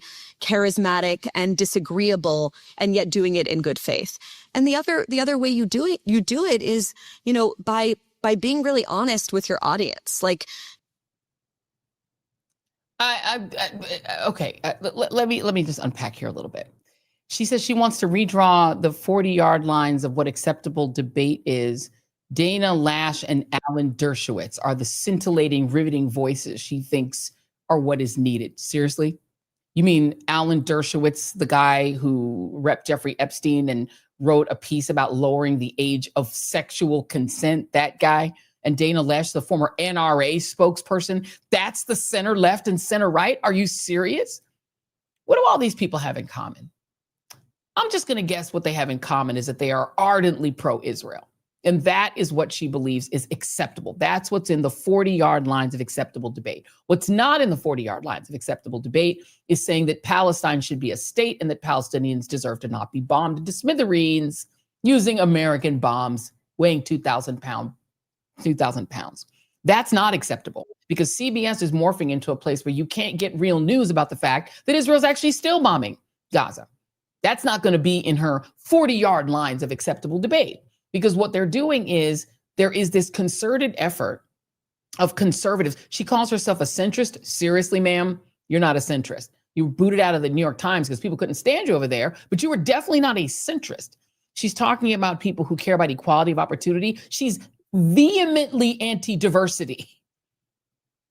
This is sort of sane washing a policy that essentially says we will not tolerate criticism of Israel in American media anymore. It is doing the work of Benjamin Netanyahu, who does not want American news programs to honestly cover what he and his far right insane coalition are doing in Israel, Palestine. They do not want that covered. They think American TV has been taken over by wokeism because people are too empathetic toward Palestinians. The polls show even MAGA people are more sympathetic toward Palestinians than toward their persecutors. And they want it gone. They want the protests to stop. They want the young people of all races and religions to stop protesting Israel. They want to silence dissent against that colonial enterprise, against that clearly ethno-state, religious ethno-state enterprise, and they want it dead. And they have taken over systematically, company by company by company, the places where those voices existed, and they're shutting them down. That's what she's doing. And so her lines of acceptable debate, yeah, go ahead and debate on guns. Go ahead and debate, the NRA lady debating with the lower consent guy. That's acceptable debate. But talking about Palestinians as humans, not acceptable, unacceptable. Let's get another headline in here. It turns out that Donald Trump is still calling reporters ugly. He called another reporter ugly yet again, and the White House is standing up for it. This reporter wrote a story Donald Trump didn't like, and he called her ugly on the inside and out. And so apparently the White House says, oh, he's just not politically correct. There's nothing wrong with calling this reporter ugly. Let me read a little bit of the story. The White House is doubling down on support for Donald Trump after he attacked a female reporter's appearance because she co-wrote a story about signs of fatigue in the 79-year-old president. On Wednesday, November 26, Donald Trump, who's 79, took to his social media, Truth Social, to rant about a story written by New York Times White House correspondent Katie Rogers that she worked on about how his age is playing into his second presidential term. He didn't like that. So he called her ugly inside and out after telling a reporter, shut up, piggy. Maybe Lara Trump can help. This is B3. Here's Lara Trump attempting to play down the whole shut up, piggy thing when she did this interview on Bill Maher. Jason, let me know when you have it. It is B. Things like call a woman piggy. Do we know that happened? I saw it on tape. Or did he say McGee? What is the evil laugh about, Lara? What is wrong with you? What a weird. Also, her singing, I won't even play it on here because it's probably a copyright issue, but ew, horrible. Horrible. She also, in that same interview, tried to justify the Trump family enriching themselves off of the presidency and crypto, saying they have to do it. They were unbanked. They were debanked. You know why y'all were debanked when banks wouldn't do business with you? Number one, you don't pay back your loans. And number two, Letitia James busted your so-called charity for defrauding its investors and the people in New York. So the fraud thing is why no Trump can have a charitable organization in the state of New York. They're calling that debanking and say, well, now we're going to have crypto. And Trump used to call crypto a scam, but it's not a scam anymore, apparently. Another headline, the FBI apparently spied on a signal group, a group chat of immigration activists. Now, this one is alarming a lot of people who have Signal, but it appears that the way that they did it is that they might have had a spy in the group chat, because they would have had to have someone in the group chat who could screenshot what the folks in this group chat were doing, who were trying to protect people from immigration raids. So be careful with your group chats, because the government is attempting very aggressively to get into those group chats. That's a scary story. Meanwhile, Carolyn Levitt, older man loving Barbie, her own family has been caught up in the madness of ICE. Her brother is married to a Latina who has now been taken into ICE custody. Apparently, she and Caroline's brother have a very young child, and she was taken into custody. And Caroline Levitt, to my knowledge, has not yet commented on this. But let's see if when it's your own people, your own family member, there's a little bit more empathy. Because it appears now that the ICE raids have hit inside the house. Let me read a little bit of this story on MSN.com that kind of described a little bit of what is going on. The mother of White House Press Secretary Carolyn Leavitt's nephew has reportedly been detained by Immigration and Customs Enforcement, according to the Daily Beast. Bruna Ferreira, the mother of Leavitt's 11-year-old nephew, is currently in ICE custody in Louisiana and faces deportation to Brazil. Ferreira was previously engaged to Michael Leavitt, Caroline's brother, who resides in New Hampshire. The couple reportedly had a son together before their separation. According to a GoFundMe page set up by Ferreira's sister, Graciela dos Santos Rodriguez, their son is named Michael Leavitt Jr. So let's see if there's a little bit more compassion when it's actually your own people. Let's take another quick ad break. The Joy Reid Show is brought to you by MSI Reproductive Choices. They are a nonprofit that provides reproductive health care in 36 countries. Now, I've been learning a lot about their work, and you know what really hit me? In sub-Saharan Africa, 4 million teenage girls drop out of school every year because they get pregnant. Now, let's just keep it real. Teens everywhere are going to have sex. It's human nature. But in too many places, these young girls do not have access to birth control, no options, no information. Once they get pregnant, most never go back to school. Only 5% do, in fact. A lot of them risk their lives trying to end a pregnancy, and a tragic number of young women and girls die as a result. But there is hope. MSI Reproductive Choices is out there doing the work, traveling to remote places to bring young women and girls contraception, healthcare, and control over their futures. And this group, they're the real deal. Charity Navigator and Candid both rate MSI highly for quality, efficiency, and impact. So here's how you can help. For just $26, you can give one girl contraception for 4 whole years. That is 4 years to stay in school, follow her dreams, and build her future. In the U.S., go to msiunitedstates.org for tax-deductible giving. That's M for modern, S for safe, I for informed. msiunitedstates.org. You can also text my last name, Reid, that's R-E-I-D, to 511-511. Just text REID to 511-511. Go to msiunitedstates.org today. Let's give these young girls a chance. Text fees may apply. I also want to note that this episode is also sponsored by Cards Against Humanity, the company that bought land in the U.S.-Mexican border to stop Trump's wall, sued Elon Musk for $15 million for trespassing on that land, used profits from red states to fund abortion access, and paid people to give a shit about the 2024 elections. Cards Against Humanity is one of the only companies just silly enough to stand up to Donald Trump. They do not profit from their political stunts.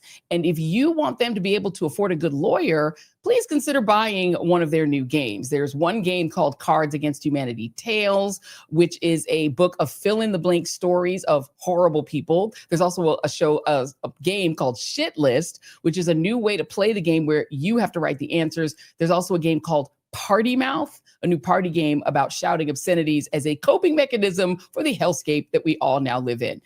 You listen to The Joy Reid Show, so of course you're probably smart enough to figure out how to buy their stuff. Anyway, Cards Against Humanity apologizes for interrupting your podcast with their bullshit. I love that. Thank you very much to Cards Against Humanity. Okay, so yesterday we delivered the sad news that the oldest and one of the last survivors of the 1921 Tulsa massacre, Mother Viola Fletcher, passed away at age 111. We're going to talk tonight with about the next steps for this family who are still searching for justice. And let's bring in Damario Solomon-Simmons. He is the attorney for the 3 Tulsa survivors. Damario, good to see you. Joy, it's always good to see you. How are you doing this evening? I'm wonderful, thank you. We were so sad. Tiffany and I were texting about this yesterday to hear about the deaths of this brilliant and wonderful woman, Mother Fletcher. Talk about the fact that, there's now only one because Uncle Red also passed. Is there any hope still of getting any sort of reparations or justice for the sole survivor and also for the descendants of all the people of Tulsa, of Greenwood? Well, first, as you know, and we exchanged text messages, this is a devastating loss Not only for us who had a very close personal relationship, but I mean, for people all over the world, really, because of what she represented. You know, Mother Fletcher being born in 1914, not only did she suffer the massacre when she was 7 years old, she was a sharecropper.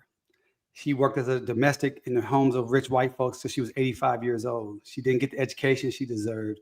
And she suffered this harm of the massacre for almost 100 years without really being able to express it, get help for it, etc. And for her to pass away at 111 is a travesty because she never received any meaningful reparations or reparatory justice from the actual perpetrators of the massacre, like the city of Tulsa, Tulsa Chamber, etc. And so that's something that we're very saddened about. But I was with her Friday night in the hospital, spent the evening with her, and she was in a lot of pain, but she was in good spirits. She was very engaged, and she was still focused on justice, not just for herself, but for the entire descendant community. And can you talk about that? I mean, they were such amazing people. You know, they were north of 100 when they went to Ghana to get their dual citizenship, which is actually very epic that they did that. Can you talk about what that meant to them and why they wanted to do it?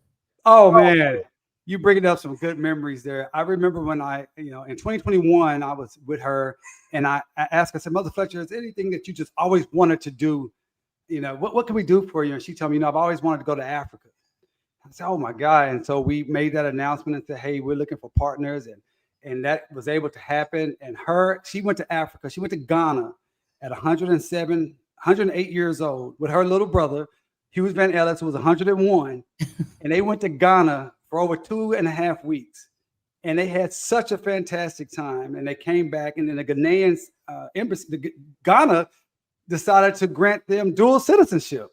And so then in February of 2023, we flew to DC, went to the Ghanaian embassy, and it meant the world for them. You know, for her, again, to suffer in silence for so long and struggle so much during her life. You know, when I met her, she was living in a 1-bedroom apartment by herself in a low-income apartment. And for her, just a few years later, to go to Ghana, and for her to go all over the nation talking about reparatory justice and wanting to see right and being an inspiration. You know, I really felt like we gave her these last 5 years of her life. We gave her more joy than she probably had in the first 106 years of her life. Yeah, absolutely. And I was so blessed when you all brought her, when the family brought her. Actually, it was her grandson that came with her to the ReidOut, and we got a chance to meet her. And she was there with Uncle Red, who was a character. He was a spicy character. I just absolutely loved Uncle Red. He was so funny, and we had such a great time. And they were so full of life. And to your point, you know, she said, you know, I asked her what justice looked like, and she said, you know, getting back what they had, because she still remembers being a little girl and being in this safe, wonderful, warm, successful, prosperous neighborhood. And that is so painful to hear, that even at over 100 years old, that's what she's still hanging on to, is having back the Greenwood that she knew as a little kid. Yeah, you know, again, you're bringing up a great memory when we came out to DC to your show. And the crazy thing about that is that as you know, we've been pushing for the Department of Justice to open an investigation, and we've been pushing on that for years. And they called me one day. I was in Vegas with my wife for her birthday. They called me and said, hey, we want to meet with you guys. Can you get to DC? And I called Mother Fletcher and Uncle Red and said, hey, you guys up to go to DC? This is May of 2023. And she said, yeah, absolutely. And not only did we come to DC, you know, just basically in a few days, we spend all day with the DOJ, and then we come over and hang out with you. And as you stated, they were full of energy, full of life. And it was just, real sad thing, because not too long after that, obviously Uncle Red passed away in October of 2023.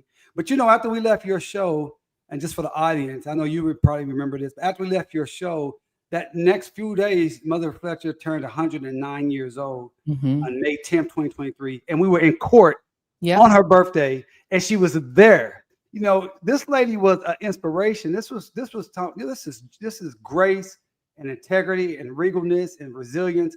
Everything that our Black folks have been through in this country was embodied in this wonderful woman. Is there any hope of the case being reopened? I know the federal government turned down, which is shocking, because this involved federal troops. It involved military troops bombing Greenwood. And of course, the governor was of no help whatsoever. And at the time, the mayor was horrific. Tiffany Cross did a special out there and interviewed the mayor, who was in La La Land. Now there is an African-American mayor of Tulsa, much better man. Is there hope of reviving the case at all? Well, we think so. I mean, our new mayor, Monroe Nichols, who was elected last year based upon the work that we've been doing, and with Justice for Greenwood and Dr. Tiffany Crutcher with Terrence Crutcher Foundation. One of the things that he was able to do, or he took a lot of our recommendations from our Project Greenwood plan, and he established a $105 million trust called the Greenwood Trust, and a plan he has called Road to Repair. And we're very excited about that. We're looking forward to working with him, and that's going to provide some reparatory justice to the community and some of the descendants. But it did not include direct payments to people like Mother Fletcher. Right. It did not include direct payments for the homes and the businesses that we know for a fact were destroyed. And so we're still pushing up on that. We're still going to push Mayor Nichols. I believe very strongly that politicians are delivery systems. And so while Monroe Nichols is a friend of mine, Mayor Nichols is a political delivery system. And so we're going to push him to do the right thing. So absolutely, we think there's still a pathway to get this done. And we're going to explore everything we can. And as we speak, Joy, they're still pulling bodies out of the mass graves. Yeah. And identifying bodies for the first time. So that's also on the table. We're saying, listen, it's not good enough to say, oh, look, we found these people that's been buried, unmarked graves for over 100 years. No, you have to have some reparatory justice. So we're looking at all our options. Yeah, I can remember when Watchmen came out, that brilliant Regina King series that should have got a second season, by the way. People thought that opening scene when Greenwood was being bombed by military air flight, they thought that was fiction. It's like, no, that's what happened. I had to talk some folks down into thinking, no, that's not fiction. Like, that was actually a pretty decent representation of what really happened. What is Greenwood like now? Oh, well, Greenwood, to say what it's like now, I had to start and say when Greenwood at its heyday it was bigger than Harlem. It was 40 blocks. It was over 1,550 homes and businesses, about 12,000 individuals living in Greenwood. And any time during any day, it could be 20,000 people there, people from all around. Greenwood was like the city to all, in New York, they call Manhattan the city. Greenwood was like the city to all these black towns that were surrounding Greenwood. Well, from our roughly 40 blocks, we're down to half a block. And so Greenwood is as a shell of itself at the moment. And the things that are going on in Greenwood are mostly owned by the city, owned by state government, owned by universities, owned by private white businesses. And so we're still fighting that fight. We want to make sure that Greenwood can be redeveloped, but not just redeveloped for development's sake and for tourism, but for those who actually built Greenwood and those who suffered not only the massacre, but Greenwood had real for resilience and rebuilt itself in many ways, and then it was destroyed again through urban renewal, which we call Negro removal. Yeah, there's one more survival left. Mother Leslie Randall. Yeah. She's 109, I believe. Or she's also 111. No, she's 111. You're okay. She's 111. How is she doing? Have you had a chance to speak with her since Mother Fletcher passed?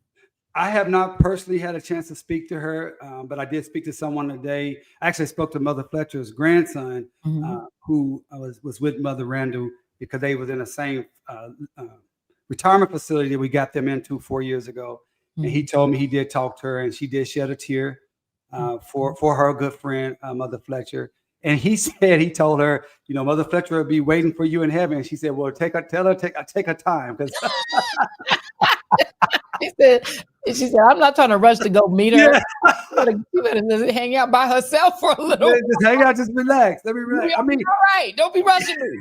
Okay. Don't be rushing me. Get out of here. Stop. I love it. This is why I love old people. Old people are the best because they can say whatever they want. They say whatever they want. We actually did a birthday party because Mother Randall turned 111 on November 10th, and we had a big birthday party. And it was kind of in the evening, and all this stuff is going on, and she just said, I'm ready to go. I'm tired. She's like, this party is over. You stay if you want to, but I'm leaving. Goodbye. I love it. Well, what can people do to support this effort? If people want to get involved and they want to, donate or, tell us what we should do. Absolutely. If you want to connect with us, so we continue this journey towards reparatory justice here in Greenwood and throughout the nation, go to justiceforgreenwood.org. That's justiceforgreenwood.org. I tell people all the time, do three things. Go to justiceforgreenwood.org. Sign up for our newsletter so you can have activations that we're having to get involved. That's number one. Number two, make a donation. If it's $5, $50, $500, do that. And then tell 3 of your friends or family to do the same thing. And that's how we continue to get this movement moving forward, because we're focused on making sure we honor this woman to get her justice in her name, but also Mother Leslie Benefield Randall, who's still here, and the thousands of descendants that are all around this country. We're still fighting for them. Well, so those, if you guys want to put a little thing in the till here, we're going to send whatever you guys put in tonight. We're going to send that over to the organization. So any little thing you put in the till tonight is going to go right to this organization to try to serve these folks that are trying to do good work. It's going to go to Justice for Greenwood. So if you want to go on your own and donate, please do that. But rather than put in our till, please do that.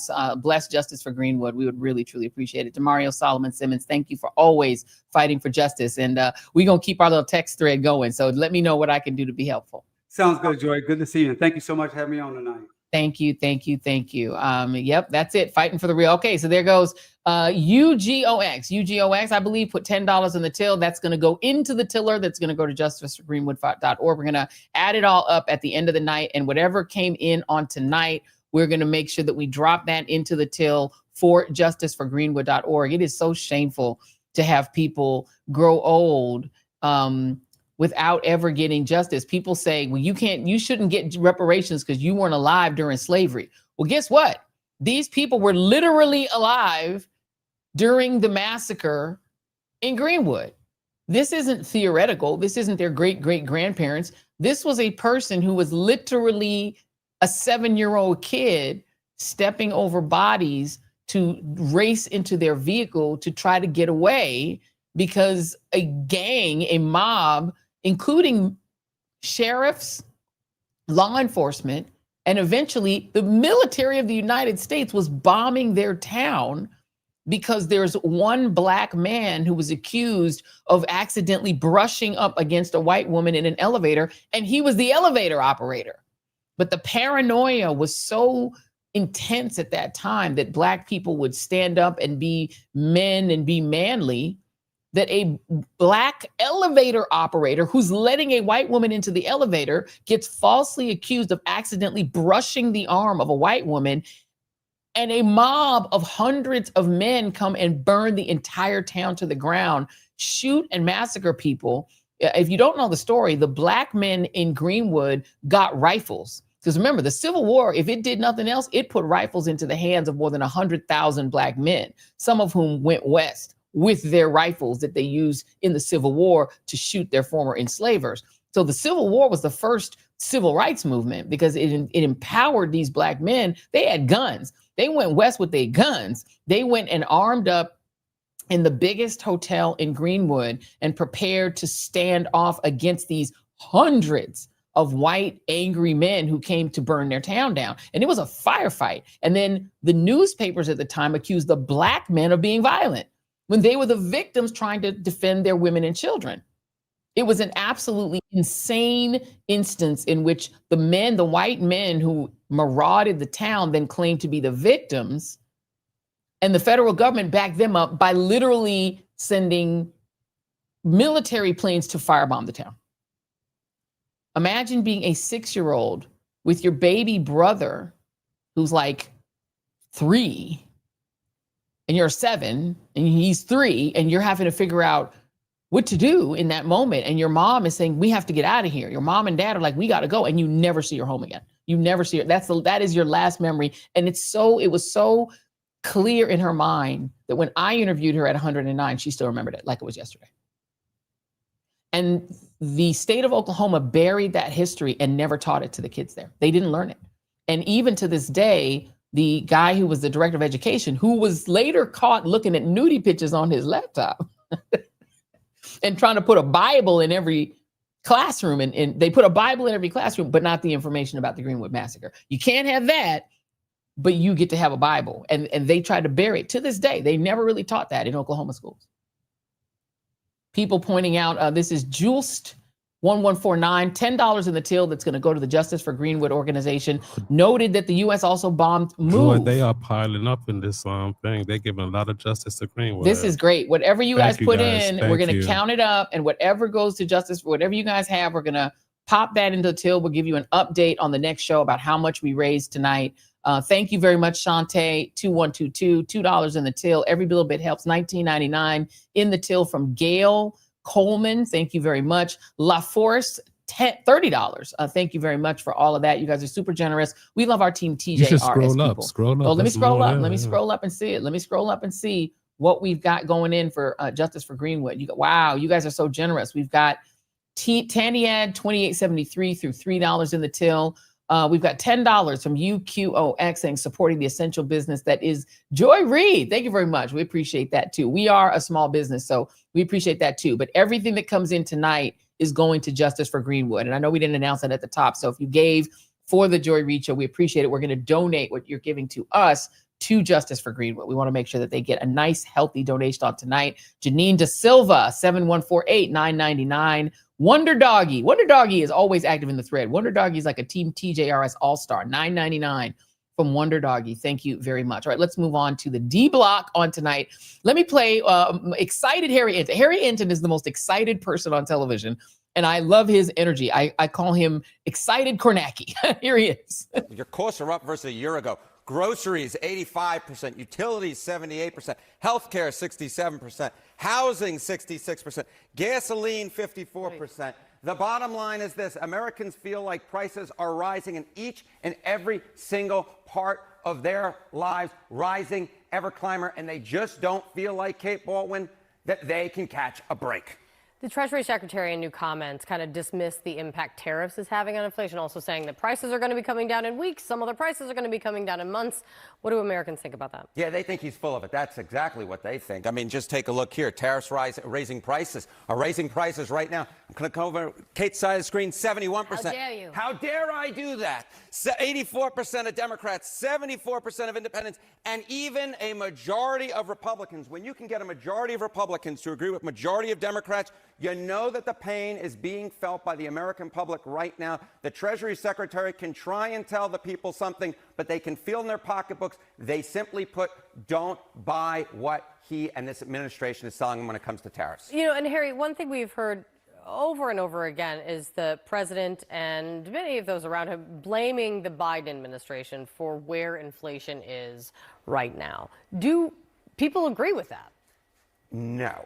No, no, no. You know what? I want to quote Judge Judy, but I'm not going to. I'm merely going to try and say that it's like they're trying to sell ice up at the North Pole when it comes to this. More responsible for the current economy. 62% of Americans say it's Donald Trump. Just 32% say it's Joe Biden. Look, Donald Trump did, in fact, inherit an economy from Joe Biden, but now we are nearly a year into the Donald Trump administration. If the Trump administration is trying to push the buck over there, they simply put, the American folks aren't buying it. They say at this point it is Donald Trump's economy, and what is happening in terms of inflation is his responsibility. That's what happens when you become president. Who knew? You know what? You inherit the economy. That's exactly right. If you want the power, you get the power. But with great power comes great responsibility. Oh, Harry Enton and the quotes. Thank you so much, my dear. Harry Enton is a lot of fun, but that information ain't fun. Bad look. Going into this Thanksgiving holiday weekend, people are incredibly stressed economically and just incredibly stressed, period.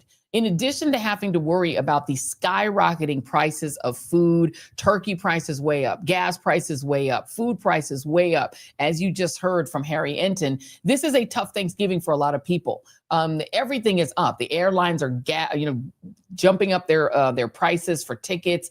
Everyone is jacking up their prices. No one's giving folks a break. But then in addition to that, you have to worry about the moral quandary of spending money with some of these businesses and these companies who are throwing away DEI, making it clear they're not interested in diversity in hiring, but still begging for your dollars, using advertising that marginalizes people of color, or donating huge amounts of money to Trump, to his ballroom, to his PACs, and cozying up to him, or firing people seemingly to please him, doing all the things. Well, there are some folks who are saying, you know what, we've had enough. We've had enough and we ain't buying it. One of the people who has said, we ain't buying it. We don't want to hear any more of the BS. We only want to spend money with people who actually respect us, is our friend LaTosha Brown of Black Voters Matter Fund. She's made a bunch of these videos, which are actually really, really cute and adorable and fun. And they're all on my social media. As she posts them, I just repost them because It's easier than making my own content. Hers is so good. But let me play you. This is D2. This is one of the pieces that LaTosha posted. Have a holly jolly Christmas is the best time of the year. Listen, it is Christmas season, and hopefully by now you've heard of the We Ain't Buyin It campaign. What we want you to do is this season to stay away from big box stores, but to spend your money and your time into local businesses, to small business, minority-owned and Black-owned businesses. And this is an opportunity for us to redirect our money where it really matters. Go shop local. Make sure that you're supporting a women-owned, Black-owned, and minority-owned business. Yes, because we ain't buying it. And she's also got a really great op-ed called About We Ain't Buyin It that's running right now in USA Today. Joining us now, there it is. We are not buying what Trump enablers sell this Black Friday. Joining us now is our pal, LaTosha Brown, content creator extraordinaire. She's even got the backdrop. Look at this. This is having so much fun with it too. Isn't it fun? I made one little video and then like yours just completely surpassed mine. I was like, mine's so cute, but yours was like effects and everything like that. So much fun. LaTosha, talk about this, because what I love about what you're doing, it's not a boycott, because people get a little funny when you say boycott, right? So tell me what it is. So it's an economic action. What we're saying is we're doing an economic action campaign. Now there's a spectrum of activities happening. We want people to be more conscientious around their spending, how we use our money, and to do something. In this moment, this ain't the moment to sit to the side and just say what folks gonna do. No, you got to do something. And so part of what we've done is built this campaign that really there's some people that are part of the campaign that they're boycotting, like the Target boycott. There are folks that are doing actions at Home Depot, which are really creative, and been having long lines of folks showing up. There's some people who have just decided, I don't really want to protest, but I want to hold my money. I'm gonna hold my cash. In this moment, there are folks who've been doing all kinds of work, but ultimately there are three kind of core goals. The first goal is to reclaim our power, that we have power as consumers, not just as our when we're voting, but ultimately we have power in the purse, that can't nobody make you spend your money, right? At the end of the day, this is your money. You worked hard for this money. And why are we supporting companies that don't stand with us? If they got all this extra money to give Trump $300 million to go build the golden gilded party room for he and his billionaire friends, then they don't need my money. That's what I see. I don't think that they need my money. They don't need y'all money either, right? And so ultimately what we want people to do is to reclaim your power. We've gotten so caught up in consumerism. Most of us don't even have enough space for all our stuff, right? I don't have enough space for my clothes. I don't have enough space for a whole lot of my stuff. And so we've got to really show some discipline in this moment, some economic discipline in terms of how we spend our money and who we spend it with. The second part is we got to redirect some of those resources. That small businesses, as you were talking, the tariffs have had a tremendous impact on not only the economy, but particularly those small mom and pop shops and those businesses. Like they cannot sustain, right, what we're seeing. And we've also seen these big box stores that for over the last few years have, for the last 2 decades, have many of them have had to shut down because of the Amazons and the Targets and the Walmarts of the world. And so the second part we're asking folks to do is to redirect your resources to small local businesses, community-owned businesses, Black-owned, minority-owned, women-owned businesses. Support our own community, that as we're doing our work, if you're going to spend something, you're going to do some Christmas shopping, go through a little extra and find those companies, those businesses that are in our community, are embedded in our community. And the third thing is resist. That what is going to happen in this moment, we cannot normalize any of these things that are happening in this moment. Like this is just, that's just how politics. No, it's not. We're in a whole different ball game. We're in fascism right now. Like they are straight up stealing, right? Yes. We're watching them steal. Like they're stealing. They're abusing power. Here, two of the most powerful people who are legal folks in this country really just came under attack, completely illegal. The woman didn't even have the rights to be able to charge attorney LaTosha James and come. But the bottom line is that's the kind of corruption. There's chaos, corruption, and just straight up thievery. So in this moment, what we want to do is put like the love back in the holidays. Love yourself, love your family, love your community enough that you will reclaim your power, you will redirect your resources, and you will resist. And so what we're asking on tomorrow, on Thursday, spend time, don't spend a dime. Spend time and don't spend a dime. Do not spend money. I remember at one point on Thanksgiving, y'all, we just be home with your family. If you forgot something at the store, you were kind of messed up because everybody was closed. That's correct. Right? You remember that, Joy? Yes, it used to be that if you didn't have that little cranberry sauce, you was gonna have to just live without it or make a salad because there was nobody else except the 7-Elevens, because the immigrants don't play. The immigrants that own the 7-Elevens is like, we staying open regardless. We don't care. But other than them, that was it. Unless it was at 7-Eleven, you weren't getting nothing. You won't get nothing. And so what we want is people to really get recentered this holiday season. Spend time with your family and our loved ones. One of the interesting things about America is that we know that one of the biggest epidemics in America, people are lonely.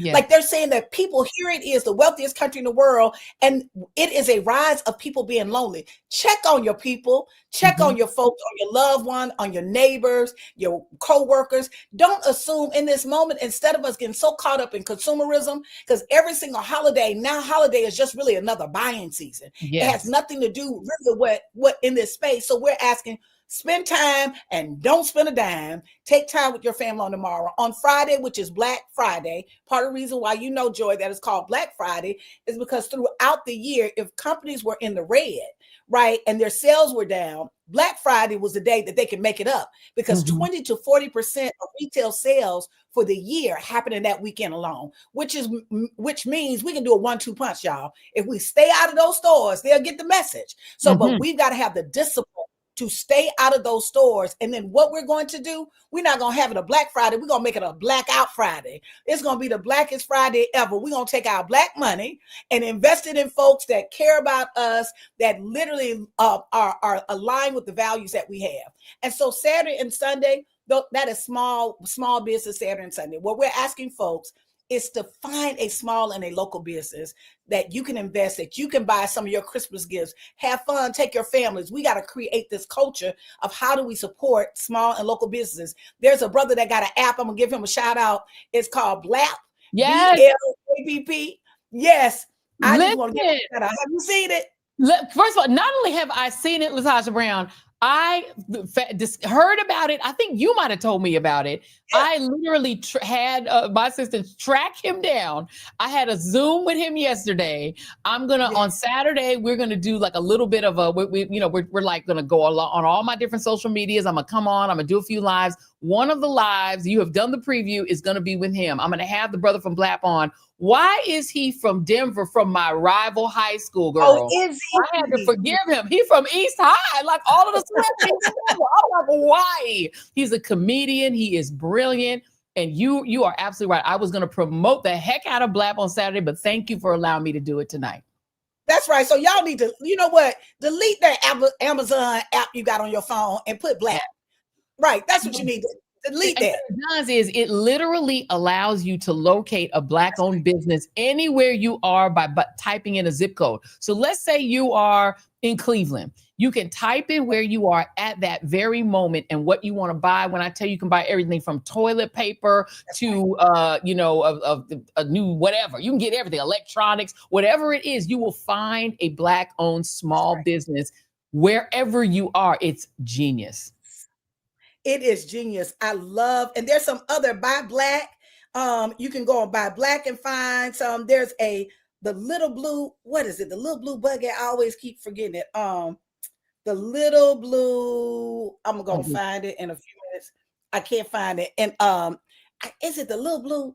I'll find it. I'll find it in a minute. But there are people that have these apps that we really need to lean into. We're asking on Monday though, which is supposed to be Cyber Monday. It's cyber shutdown.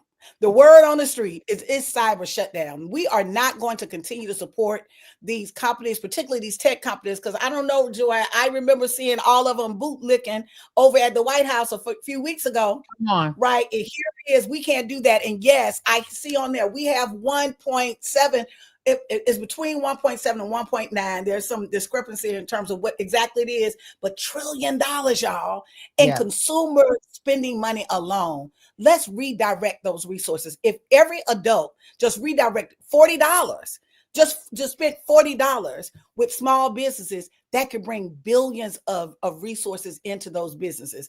And right now with the tariffs and all that's going on, we need that help. So join the campaign. We ain't buying it because we ain't buying it, right?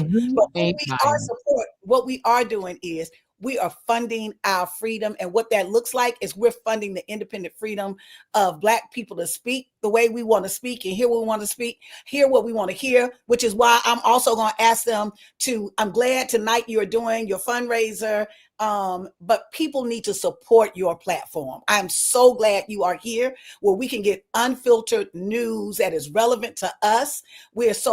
I'm so proud of you and your courage. Sister, you have had so much courage. And so we are lifting you up. We are protecting you. You are ours. And you are also a small Black business. Yes. So we need to make sure we're giving you some love and do reoccurring donations to keep this moving.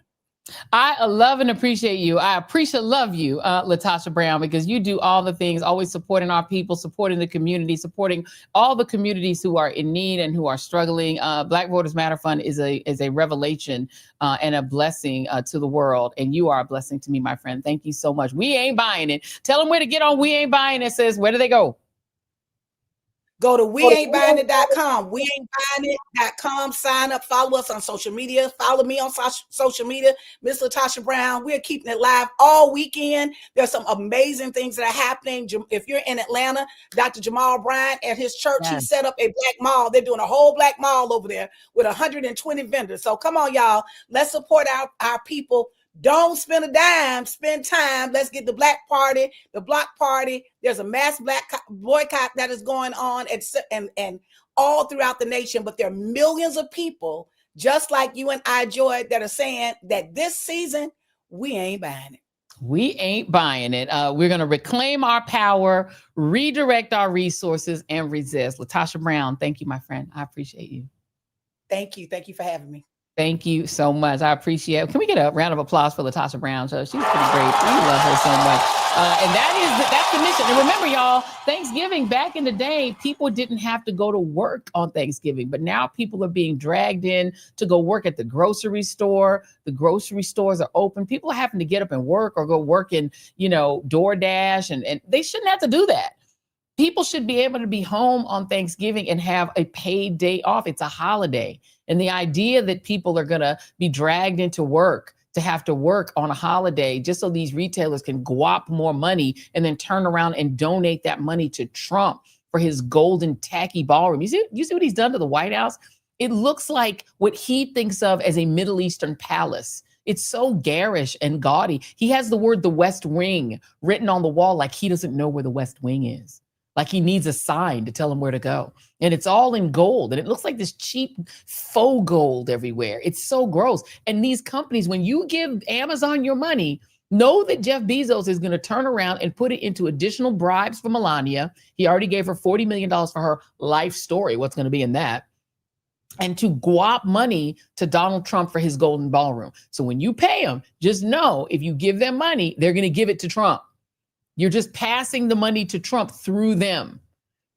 Whereas if you go to a small business, these little small businesses aren't giving money to Trump. I'm actually going to try to see if I can find an independent theater. Very hard to find. But if there's an independent theater showing the movie, please let me know if you guys know of any independent theaters in the country. Let's start making a list of places we can go to the movies. Because I don't know if AMC is giving money to Trump.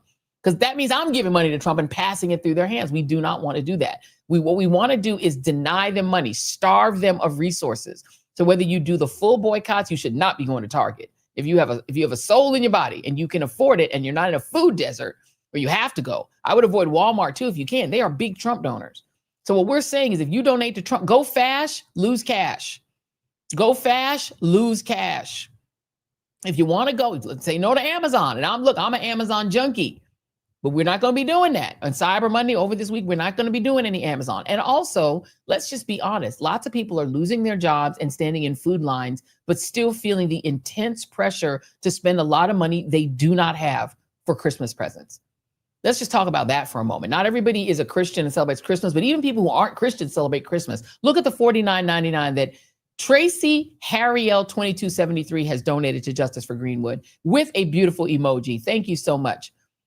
But that kind of generosity, I think, is exactly right for the season. But you're going to have a lot of people who genuinely do not have the money because they either lost their jobs or at risk of losing their job. They could be unemployed in January, but they're going to spend to the hilt for Christmas presents they know they can't afford. This would be the season. This would be the season to scale it way back. We're going to do that. Scale it way back and say, you know what? Because here's the other piece. If we all scale back together, then that person in our life and in our community does not have to feel the shame of not buying every single electronic gizmo for their kid because nobody's doing it. Or your cousins or Yes. your nieces or your nephews. I Listen. mean, if they're at a certain age, I get it. If you it's know a what I baby, mean? yes. And especially, I mean, because there's people who send stuff across country. You Yes. got FedEx costs. You got this cost. You got, no, it's too much. It's too much. Save your money. Christmas is for kids. If you're an adult, You don't need it, yeah. You don't need it. And you literally, by the way, then you go into all this credit card debt. And then all those big banks in January start reaping their reward off of you because the pressure on us to spend all this money for Christmas for stuff the person you bought probably doesn't even want. I have Christmas presents I've gotten. It wasn't something I wanted, so I don't even know what to do with it. I'm going to wind up donating it. It's the perfect gamble. We tell you to spend, and at the end of the year, you got to pay back all these bills. And if you can't do, we're going to charge you interest. It's That's a win-win for them. It's a win-win for them. The credit card companies eat off of this. They eat. And then even Amazon lets you finance your purchase. All these big stores, Macy's, finance your purchase. So then they're putting you in debt, 29% interest on the store cards. And you're doing that to yourself. Why? Because you're being told that's what you're supposed to do. If this is supposed to be Jesus is the reason for the season, they were giving him gold, frankincense, and myrrh. They weren't giving him a bunch of presents. So and also, since when did Jesus' birthday become a present for you?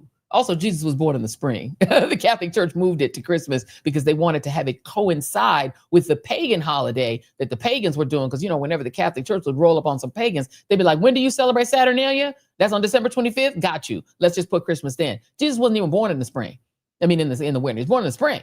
So you're doing this all because the Catholic Church way back in the day wanted pagans to join up. And they were like, we'll let you do it all your pagan holidays.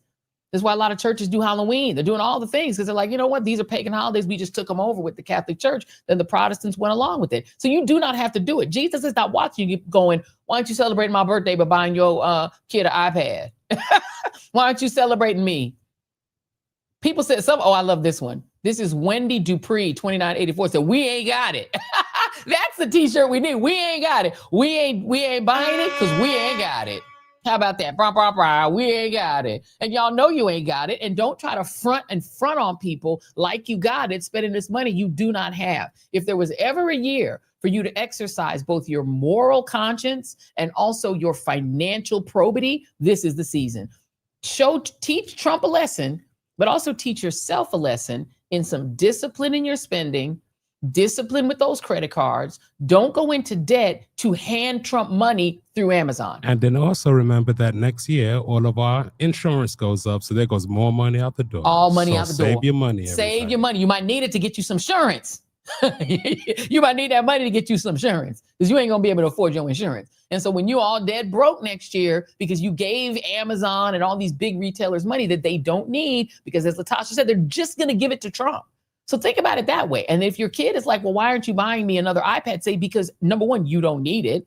And number two, we're spending time together. Think of some creative gifts you can do that don't cost a lot of money. People really genuinely also just want your time. If you got oldsters in your family, one of the best gifts I've done is like a book of photos for people that people just want to see pictures of their friends and family, and created photo books. Those were a not expensive gift that people love because it's more personal. Think of stuff that's personal that you can give. I've said it on the show before. One of the best gifts Jason ever gave me was a Louisville Slugger. Because when I was a kid, it's what I always wanted. I always wanted a Louisville Slugger. And my mom wouldn't let me have it because she was Caribbean. And she was like, you need to play with girl toys. And she didn't want to get it for me. So finally, one year, I finally got the Louisville Slugger, but all of my stuff was lost. A long, sad story from when I was a kid. So Jason bought me a Louisville Slugger. Great gift. Not expensive, but it was meaningful because it was something that had meaning. So that's what I'm going to say. Let's leave it there. Let's get to our moment of joy. Now, my moment of joy, because we are at the end of the show, is I got a chance to go on one of my absolute favorite podcasts.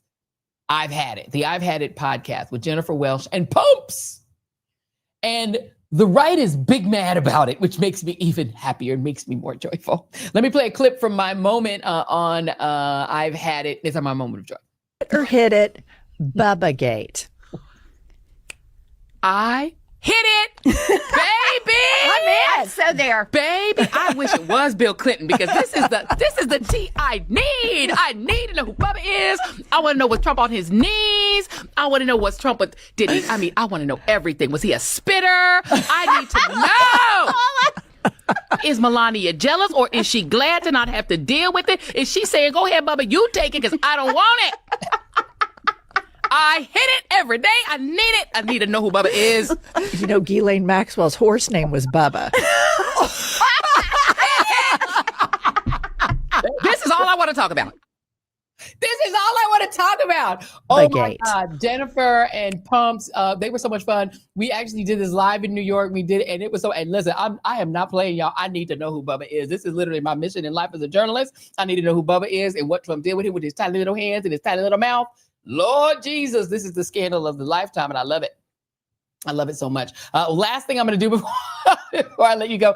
And by the way, we're going to put the link to the full episode of I've Had It. Thank you so much to Jennifer and Pumps for having me on. It was so much fun. It was so much fun. I left my makeup kit in the studio. I forgot it. Walked out like, wee. But yeah, I'll put the link. And I'll also put it in the Substack so everybody can watch it. It was a lot of fun. The right is big man. And your tears are my beverage of choice. I drink it up. When you're mad, I'm glad. Sorry if you're angry. They were all on media. I she said bad things about Charlie Kirk's wife. I'm like, well, and Usha. Bleh. I don't feel sorry for Usha. Usha knows what she's doing. She knows what she got into. She's not helping her brown people. Support your brown sisters, Usha, and then maybe I'll have empathy for you. Last thing I'm going to throw in, don't forget it is election time in Tennessee. If you are in Tennessee 7, remember we had on Afton Bain, the bane of the existence of the right. 74,694 people voted early. Early voting is done, I believe, today. It was really early today because of the holiday tomorrow. But the actual election is Tuesday, December 2nd. Congratulations to the 74,694 people who already voted. Please vote. If you're in Tennessee 7, please, please, please vote. Let's flip a seat. Flip a seat for democracy. And then last note, again, just reminding you again, no show Friday, but we are going to be doing a subathon, a subscribe-a-thon. We're going to be on TikTok, Instagram, Substack, Twitch, and then I'll be here from 12 to 2. So keep your phones on and popping, and I'll see you guys and we can chit-chat. And I've got some great guests, including, the gentleman from BLAP. He's going to be on our 12 to 2 episode here on this podcast here and Substack. So thank you guys very much for tuning in. I hope you guys have an incredible Thanksgiving that's peaceful, loving, full of food, fun, and family. This is specifically for Jackie Reid. Somebody out there have some delicious vegan food as well, because there is actually delicious vegan food. She got me on Read This, Read That the other day because I made like a vegan joke. But I'm going to tell you, she makes great food. Go on Read This, Read That. Not Read This, Read That. Go on vegansexycool.com. Go on Read This, Read That too, but vegansexycool.com. You can get some good vegan recipes if that's what you guys want to have. Eat healthy, love hard, be happy, enjoy your family. I'm excited. Our son is here. The middle child is visiting. I'm so excited. He surprised us today. So this is going to be a really great and happy Thanksgiving. He surprised you today. Jason knew. He didn't tell me. So I screamed. I screamed when I saw my baby. My big baby, and then the little baby will be here tomorrow, and the daughter is here. So we're gonna all be together, the 5 of us all together with the Wanjira experience, Wanjira. And so it's gonna be the 6 of us, the COVID crew, that's locked down for COVID, and Chris, my baby extra son, our spare son, is gonna be here. So it's gonna be the seventh heaven. The 7 of us are gonna be all here together, chilling for Thanksgiving with all the cousins. We're going to be having, Caribbean food plus American food. Cousin Faye says she's going to do the roti and curry, so I don't have to do it. So thank God, because I ain't trying to cook all that. I'm going to make my rice and peas and keep it moving. I hope you guys have a wonderful Thanksgiving. Love you, chat. Thank you for being so generous to Justice for Greenwood. We're going to get that money over to them. We're going to do that donation. We're going to add it up. And then we will let you guys know on the next Joy Reid show how much you guys donated for the wonderful Greenwood community. Thank you all and have a wonderful Thanksgiving. Love you. And thanks for watching the Joy Reid show. See you on the next one, Monday. Bye-bye.